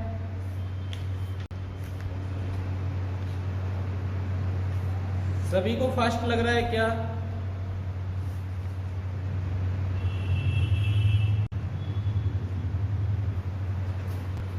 योगेश समझ में नहीं आई क्या चीजें? अगर नहीं आई हो तो आप बता देना, आपको समझ में कुछ नहीं आया हो, मैं फिर से रिपीट कर दूंगा, ठीक है।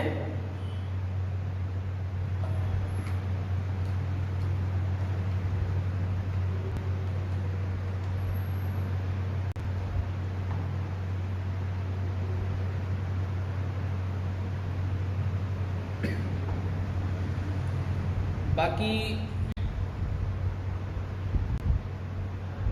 चलो थोड़ा सा स्लो कर देते हैं अपन, अगर ज़्यादा फास्ट हो रहा है तो थोड़ा सा स्लो करके देख लेते हैं, ठीक है। ये तो क्लियर है ना, क्लासिफिकेशन ऑफ रॉक और जो एग्जाम्पल्स बताए हैं, यहाँ पर डेफिनेशन आपको याद हो या ना हो, आपको एग्जाम्पल्स याद होने चाहिए। एग्जाम्पल्स पर क्वेश्चन बहुत सारे पूछे जाते हैं।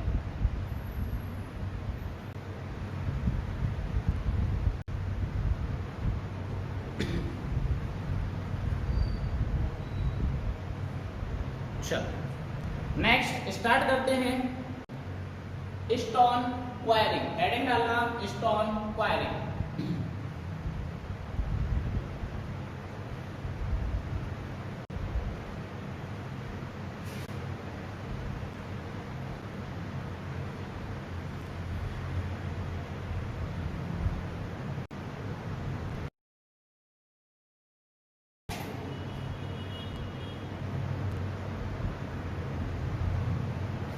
Stone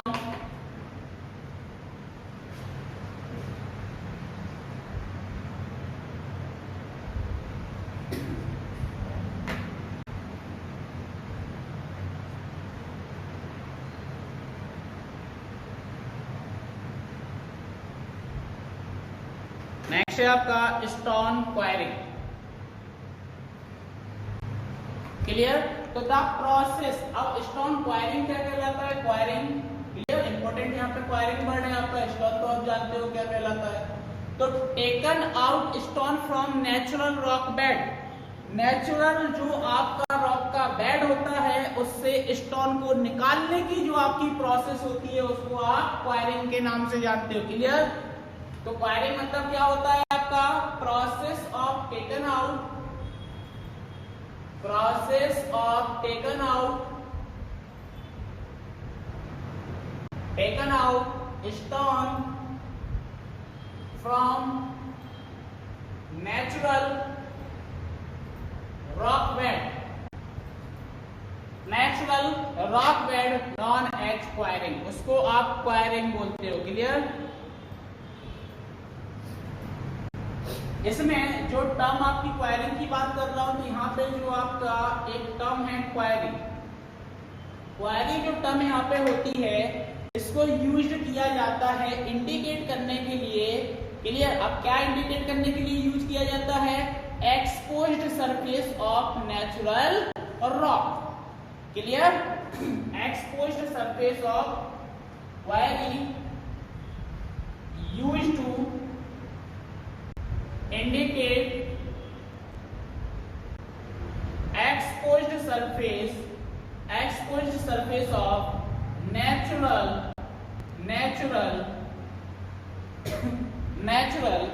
rock, clear? Exposed surface जहां से आपको स्टोन को निकालना है, ठीक है। अब यहाँ पर नेक्स्ट क्वेश्चन आता है, stone are obtained for quarries, quarry से आप जो स्टोन को निकालते हो तो आपके पास कौन कौन सी मेथड्स यहाँ पर हैं? क्लियर? स्टोन्स को नेचुरल रॉक से निकालने के लिए तो सबसे पहली जो यहाँ पे आपकी मेथड्स होती है दैट इज एक्सकेवेटिंग और डिगिंग। एक्सकेवेटिंग और डिगिंग।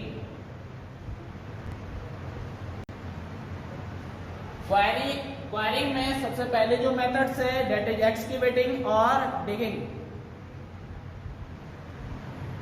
क्लियर? अब आपके पास यहाँ पे इंस्ट्रूमेंट कुछ होते हैं, आप जाते हो, आपको एक बड़ी रॉक मिलती है, आपके पास इंस्ट्रूमेंट होते हैं जैसे for example pick x.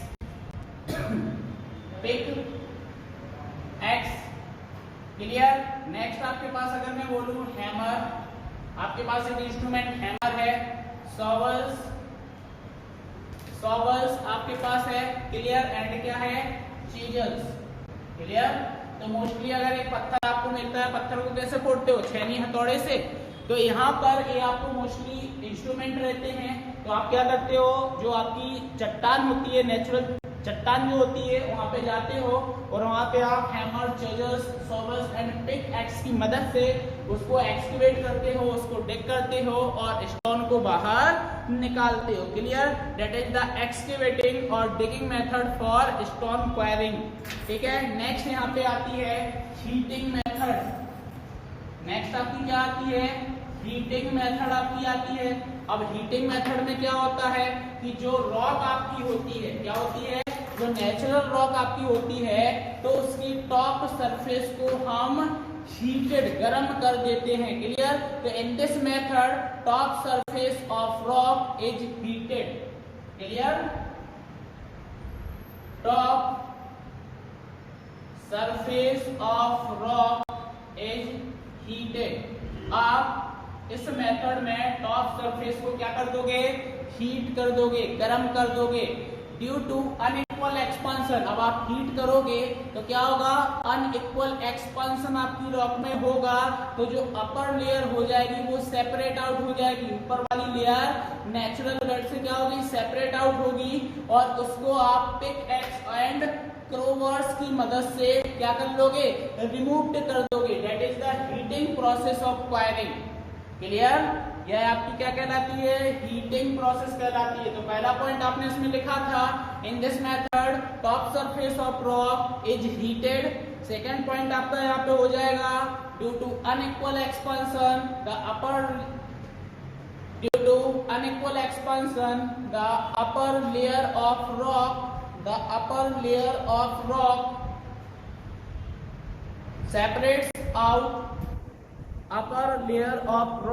separates out। Clear? Next है the detached portion of rock is then removed by pickaxe and crowbar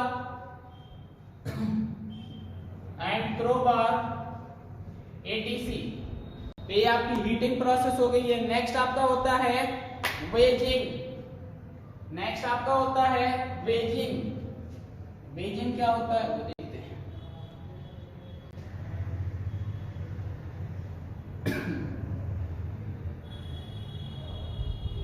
next होता है आपका वेजिंग।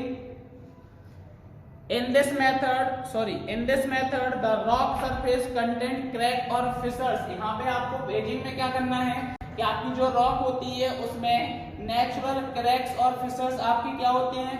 पहले से मौजूद होते हैं। तो स्टील की जो वेज होती है, स्टील की आपकी जो प्लेट्स टाइप की ऐसी मोटी एक एज टाइप की जो होती है, और जो आपके पॉइंट्स होते हैं उसको आप उस क्रैक्स के थ्रू ड्रिवन कर देते हो। क्या कर देते हो? ड्रिवन कर देते हो उस क्रैक्स में with the help of hammer लिया और आपने उस क्रैक्स में इसको ठोक दिया। क्लियर? अगर वेज की बात करें तो किस टाइप का आप देखते होगे? इस टाइप्स की आपको क्या मिलती हैं? प्लेट्स मिलती हैं। ठीक है? ये आपकी क्या होती है? इस टाइप की प्लेट्स आपकी होती हैं जिसको आप बेस बोलते हो। That is the base. And point की जो बात कर रहा हूं मैं, पॉइंट की क्या कर रहा हूं? पॉइंट की जो बात कर रहा हूं, तो इस टाइप्स के आपने पॉइंट देखे होंगे कि ये आपके पॉइंट्स होते हैं। क्लियर? ये आपके पॉइंट्स होते हैं, तो इसको आप उन क्रैक्स में क्या कर देते हो? ड्रिबल्स कर देते हो। तो अब जो आपका ब्रोकन स्टोन होता है वो शिफ्ट हो जाता है।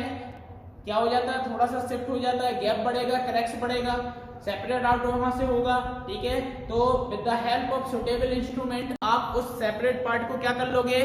कलेक्ट कर लोगे। That is the wedging method. तो इसमें लिख लेना, in this method the rock surface content crack और fissures, the rock surface content crack और फिशर्स,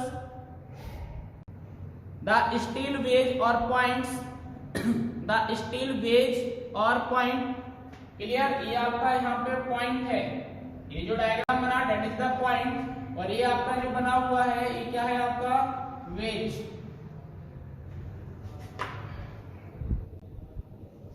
ये आपका क्या है? वेज। और point are driven through such cracks, are driven through such cracks by means hammer। Next point लिखना, the block of stone are then shifted block of stone are then shifted and they are removed by some suitable instrument. Next और important जो आप recently use भी करते हो, blasting. Next enquiring method आपकी जो है वो कौन सी है? ब्लास्टिंग मेथड है. ठीक है, आप ब्लास्टिंग में क्या करते हो? एक्सप्लोजिव मटेरियल को आप यूज करते हो जो रॉक्स को स्मॉल स्मॉल पीसेस में क्या कर देता है? कन्वर्ट कर देता है. क्लियर. अब इसमें मेनली कब यूज किया जाता है? जब बहुत ज्यादा हार्ड स्टोन होता है जहां पे आपके इंस्ट्रूमेंट्स यूज नहीं कर पाते हो. क्लियर. और फिसर्स और क्रैक्स आपको अवेलेबल नहीं होते हो, तो अब आप क्या करते हो कि आपके पास एक रॉक है, जैसे बहुत ज्यादा हार्ड रॉक है, ना ही इसमें क्रैक्स है ना ही कुछ है. ठीक है, और आपके इंस्ट्रूमेंट यहाँ पे फेल हो रहे हैं, तो आप क्या करते हो? एक इसमें छोटा सा ड्रिल करते हो, होल बनाते हो. क्लियर. तो आपने इस रॉक में छोटा सा होल बना दिया. क्लियर. अब इस होल में आपने क्या कर दिया? गन पाउडर का इस्तेमाल किया. किसका इस्तेमाल किया? गन पाउडर का इस्तेमाल किया. आपने इसके अंदर गन पाउडर डाल दिया. ठीक है, और ये आपका क्या हो जाएगा? यहाँ पे गन पाउडर हो गया और ये आपका क्या हो गया? फ्यूज यहाँ पर हो गया. गन पाउडर हो गया और ये आपका फ्यूज हो गया है. ये आपकी यहाँ पर क्या है? रॉक है. आपने फ्यूज में आग लगा दी. ठीक है, ये फटेगा और इस रॉक्स को छोटे छोटे स्मॉल पीस में कन्वर्ट कर देगा. That is the blasting method for enquiring stone. Stone को रॉक से अलग करने की ये भी एक आपकी प्रोसेस होती है. ठीक है, और इस मेथड में आप एक्सप्लोजिव मटेरियल को यूज करते हो. एक्सप्लोजिव पाउडर जो आपका होता है उसको आप यूज करते हो, जैसे मैंने यहाँ पे गन पाउडर का यूज किया. ठीक है, क्लियर है यहां तक? क्लियर है सभी को?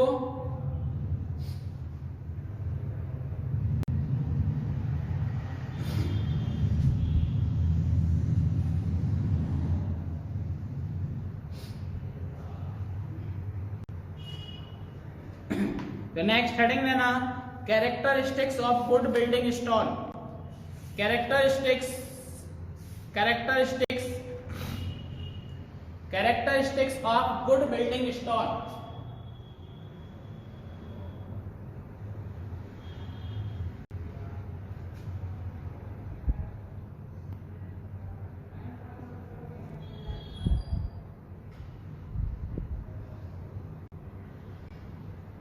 Characteristics of good building stone.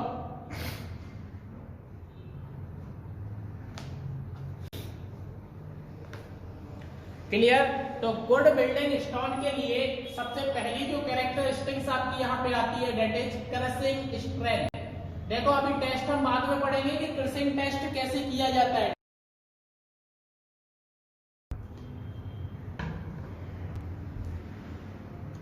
Clear है डिस्प्ले?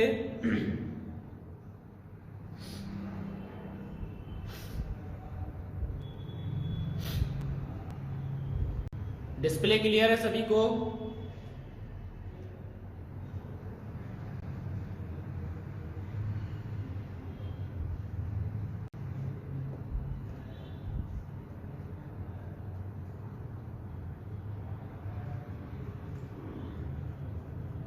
तो मैंने यहाँ पे आपको पहला पॉइंट ये बोला कि अगर एक गुड बिल्डिंग स्टोन की अगर मैं बात करूं, किसकी बात करूं? गुड बिल्डिंग स्टोन की अगर मैं बात करूं तो उसकी जो क्रशिंग स्ट्रेंथ होगी वो आपकी ग्रेटर देन 100 न्यूटन पर एमएम स्क्वायर होनी चाहिए. Clear. It should be greater than 100 Newton पर एमएम स्क्वायर. क्लियर. नेक्स्ट यहाँ पे नेक्स्ट पॉइंट आपका आएगा एपियरेंस. एपियरेंस मतलब क्या होता है? अच्छा दिखना. ठीक है, क्लियर. अगर आप स्टोन को किसमें यूज कर रहे हो? फेस वर्क में यूज कर रहे हो. ठीक है, किसमें यूज करते हो? फेस वर्क में यूज करते हो. तो यहां पर एक डिसेंट एपियरेंस आना चाहिए. क्या आना चाहिए? डिसेंट एपियरेंस आना चाहिए. ठीक है. If should be used in face work then आपका कैसा होना चाहिए, एक डिसेंट अपीयरेंस होना चाहिए, and they should be capable of preserving their colour uniformly. Clear? तो यहां पे मैंने क्या बोला, capable to preserving colour uniformly, मतलब एक लॉन्ग ड्यूरेशन तक वो एक जैसा कलर आपका मेंटेन करके रखना चाहिए। Clear? Colour uniformly for a long time, for a long time. ऐसा नहीं बहुत ज्यादा टाइम तक आपने यूज किया, लाइट एंड कलर में आपने यूज किया था। क्लियर? और धीरे धीरे वो काला पड़ता जा रहा है या उसका कलर कुछ और होता जा रहा है, तो ऐसा नहीं होना चाहिए। क्लियर? यूनिफॉर्मली वो अपने कलर को प्रिजर्व करके रख सके एक लॉन्ग टाइम तक। क्लियर? तो यहाँ पे एक और चीज आप याद रखना, generally light colour stone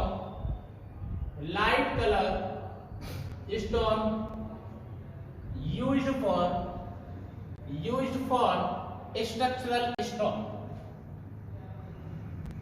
structural या ऐसा लिख लो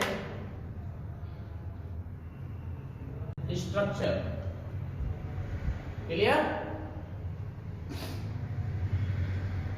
लाइट कलर स्टोन को आपको यूज करना है, that is the appearance. Next, आपका जो एक गुड बिल्डिंग स्टोन होना चाहिए उसकी ड्यूरेबिलिटी की बात करेंगे। ड्यूरेबिलिटी की बात करेंगे तो कैसा होना चाहिए, मोर ड्यूरेबल होना चाहिए। मतलब मोर ड्यूरेबल का है उसकी जो सर्विस लाइफ हो वो कैसी हो, लॉन्ग सर्विस लाइफ कैसी होना चाहिए, ज्यादा समय तक होना चाहिए। ठीक है? तो ड्यूरेबिलिटी कैसी होना चाहिए, अच्छी होना चाहिए। ठीक है? नेक्स्ट आता है फैसिलिटी ऑफ ड्रेसिंग।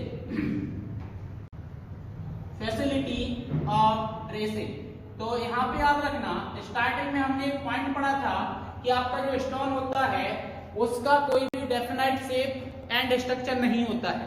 तो स्टोन में एक डेफिनाइट शेप प्रोवाइड कराने के लिए ड्रेसिंग की रिक्वायरमेंट होती है। ब्रिक में ऐसा कुछ नहीं होता है, ब्रिक ऑलरेडी आपका एक डेफिनाइट शेप में और एक स्ट्रक्चर में आपको मिलता है, तो वहां पे dressing not required. But in stone work आपको ड्रेसिंग की रिक्वायरमेंट होगी। तो यहाँ पे फैसिलिटी ऑफ ड्रेसिंग की बात की जाए तो stone should B such that they can be easily curved, mould, cut and dress. Stone ऐसा आपका होना चाहिए, स्टोन आपका ऐसा होना चाहिए जो इजीली आपका कट हो जाए, मोल्ड हो जाए एंड कट हो जाए। क्लियर? ठीक है? तो ऐसा आपका स्टोन होना चाहिए। ऐसा नहीं कि आप उसको कट कर रहे हो या मोल्ड कर रहे हो, वो ब्रेक हो रहा है, टूटते ही जा रहा है, आप उसको मोल्ड ही नहीं कर पा रहे हो। ठीक है? तो फैसिलिटी ऑफ ड्रेसिंग में क्या बोलोगे आप, स्टोन शुड बी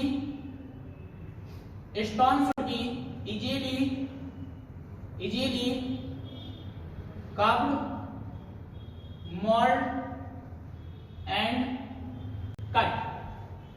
कट की जगह आप ऐसा लिख लो ड्रेस्ड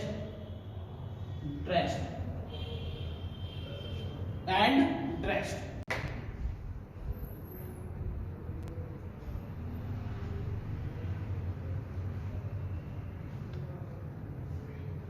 क्लियर? नेक्स्ट यहाँ पे आपका पॉइंट आएगा फ्रैक्चर। तो यहाँ पे स्टोन का जो आपका फ्रैक्चर होता है वो कैसा होना चाहिए, शार्प होना चाहिए, इवन होना चाहिए, ब्राइट होना चाहिए। और उसमें जो ग्रेन्स आप देखते हो, जो आपका स्टोन होता है, आप उसके एक पार्ट को कट कर देते हो तो उसके ग्रेन्स आपको क्लियरली क्या होते हैं, दिखाई दे जाते हैं। क्लियर? और उसके अंदर वेल सीमेंटेड प्रॉपर्टी होना चाहिए। क्या होना चाहिए, वेल सीमेंटेड प्रॉपर्टी होना चाहिए। क्लियर? जैसे आप बाइंडिंग मटेरियल यूज कर रहे हो तो उससे क्या हो जाना चाहिए, वो जल्दी से सेट हो जाना चाहिए, चिपक जाना चाहिए। क्लियर? तो ये गुड बिल्डिंग स्टोन में अगर फ्रैक्चर की बात करें तो फ्रैक्चर कैसा होना चाहिए, should be sharp, even, bright bright and clear with grains, clear with grains.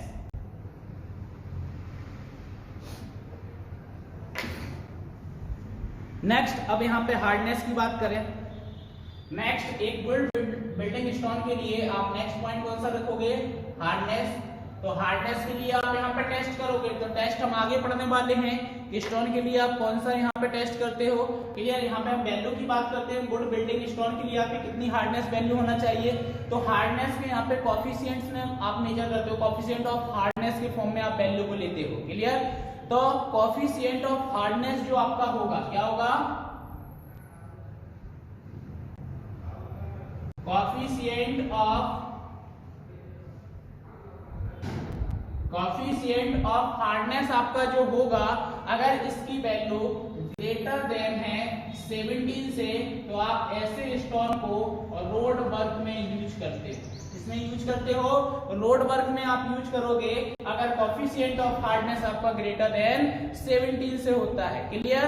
और ऐसा जो स्टोन आपका होता है वो मोर हार्ड होता है। Coefficient of hardness is greater then 17, more hard stone. Stone कैसा होता है? मोर हार्ड होता है। अगर इसी कोफिशिएंट ऑफ हार्डनेस की वैल्यू आपकी 14 to 17 क्या करती है? लाई करती है बिटवीन 14 to 17 आपकी कोफिशिएंट ऑफ हार्डनेस की वैल्यू अगर होती है, तो स्टोन जो होता है मीडियम हार्ड होता है। कैसा होता है? मीडियम हार्ड होता है। मीडियम हार्ड आपका स्टोन होता है। क्लियर?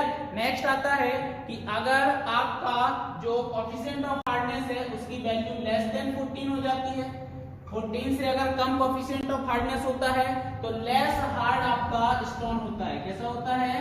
लेस हार्ड आपका स्टोन होता है। लेस हार्ड आपका क्या होता है? स्टोन होता है। और ऐसे स्टोन को आप रोड वर्क वगैरह में यूज नहीं कर पाओगे। क्लियर? अगर लेस हार्ड है तो। क्लियर? तो ये कोफिशिएंट ऑफ हार्डनेस से आपने हार्डनेस को मेजर कर लिया एक गुड बिल्डिंग स्टोन का। नेक्स्ट आता है यहाँ पे percentage of wear. Percentage of wear, ठीक है, देखते हैं।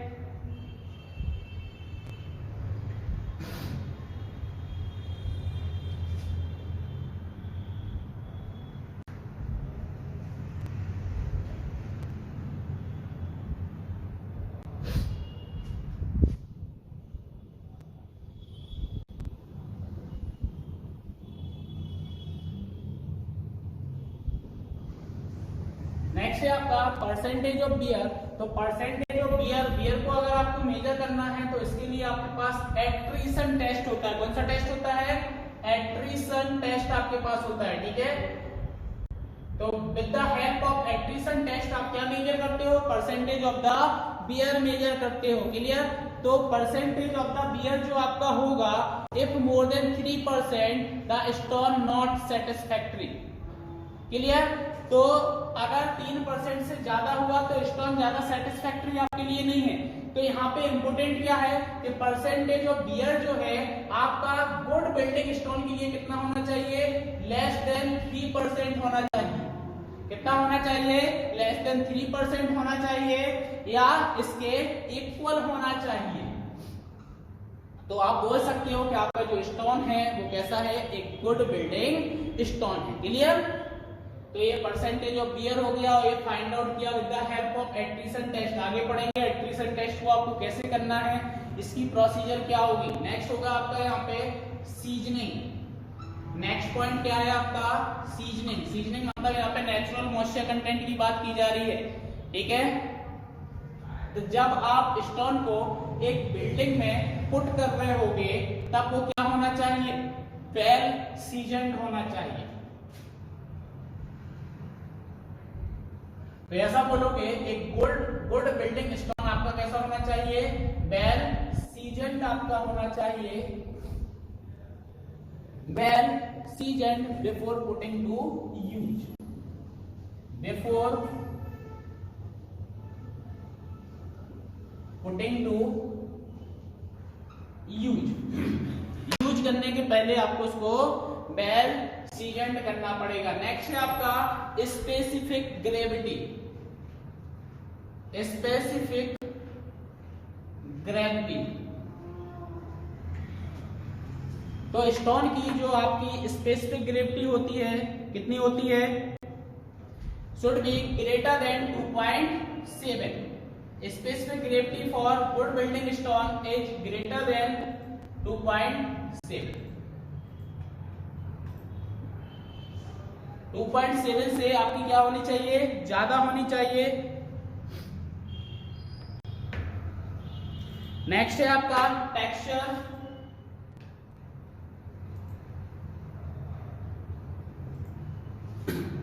गुड बिल्डिंग स्टोन का आपका टेक्सचर क्या होना चाहिए? Compact, fine, crystalline. कॉम्पैक्ट होना चाहिए, fine, crystalline and free from cavities.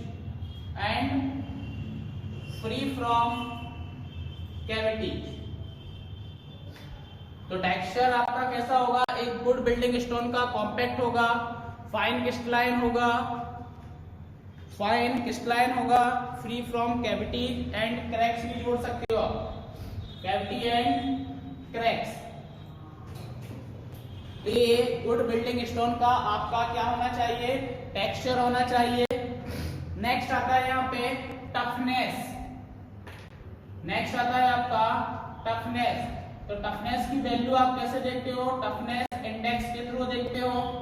किसके थ्रू देखते हो? टफनेस इंडेक्स के थ्रू देखते हो।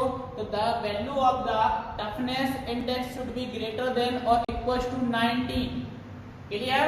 अगर आप एक गुड बिल्डिंग स्टोन की बात कर रहे हो तो 19 से ज्यादा या 19 के बराबर अगर आपका टफनेस इंडेक्स है तो वो आपका स्टोन जो है वो एक गुड क्वालिटी ऑफ स्टोन है। क्लियर? एक गुड बिल्डिंग स्टोन की बात हो रही है तो आप क्या बोलोगे? Toughness index is greater than and equal to 90। Clear? Next है आपका यहाँ पे वाटर एब्जॉर्प्शन। नेक्स्ट है आपका यहाँ पर वाटर। नेक्स्ट आपका है वाटर एब्जॉर्प्शन। वाटर एब्जॉर्प्शन, तो वाटर एब्जॉर्प्शन की बात करें तो एक गुड बिल्डिंग स्टोन आपका है should not be absorbed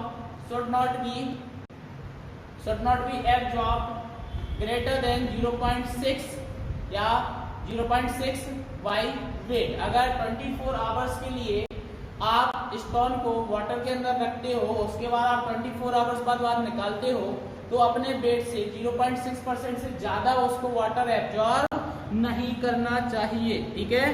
तो for good building stone percent of absorption by weight after 24 hours should not exceed 0.6% by weight after 24 hour. 24 घंटे के बाद 0.6% से ज्यादा वाटर एब्जॉर्ब नहीं करना चाहिए एक गुड बिल्डिंग स्टोन को।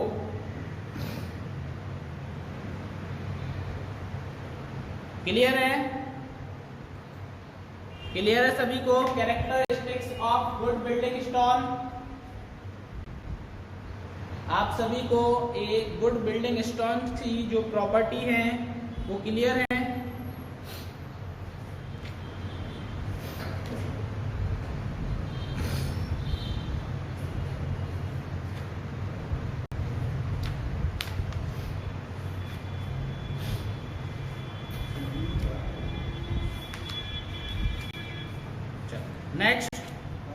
नेक्स्ट हेडिंग डालना फिर ट्रेसिंग ऑफ स्टोन।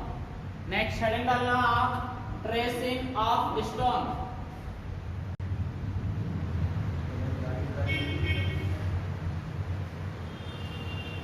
नेक्स्ट है आपका tracing of stone.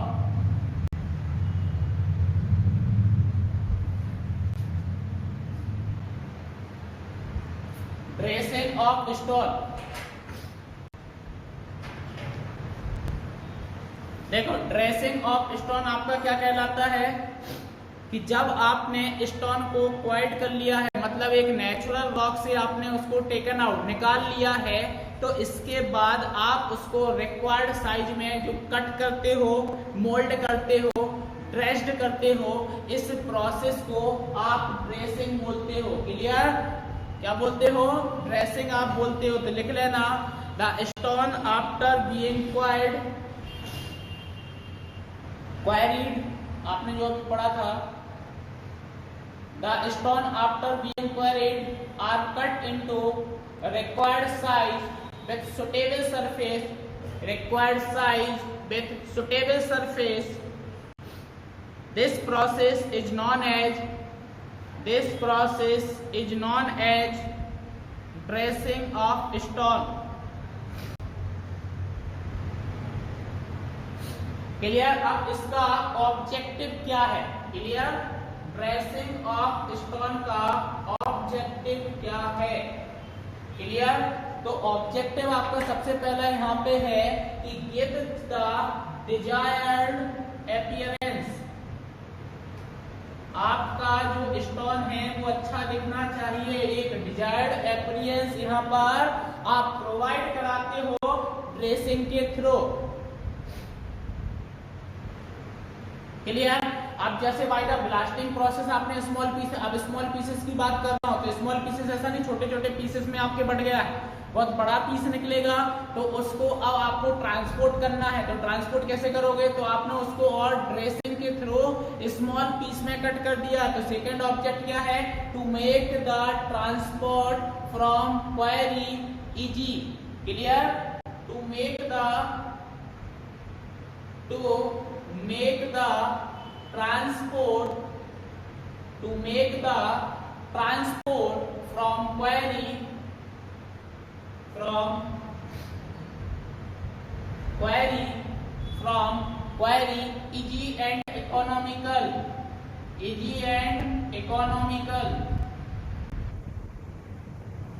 easy and economical. Next है आपका to suit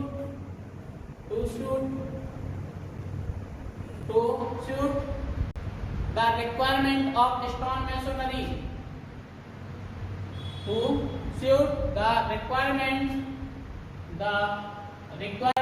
of stone masonry. अब स्टोन मेसोनरी आप कर रहे हो तो किस साइज का आपको स्टोन चाहिए, उसके लिए आप ड्रेसिंग ऑफ स्टोन को करते हो। ठीक है? तो यहाँ पे सीधा आपको जो एमसीक्यू क्वेश्चन आपके एग्जाम में पूछा जाता है, क्या स्टोन वर्क में ड्रेसिंग की रिक्वायरमेंट होती है?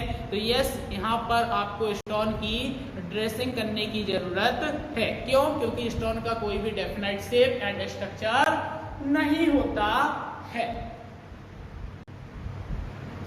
नेक्स्ट हेडिंग डालना, टेस्ट ऑफ स्टोन्स।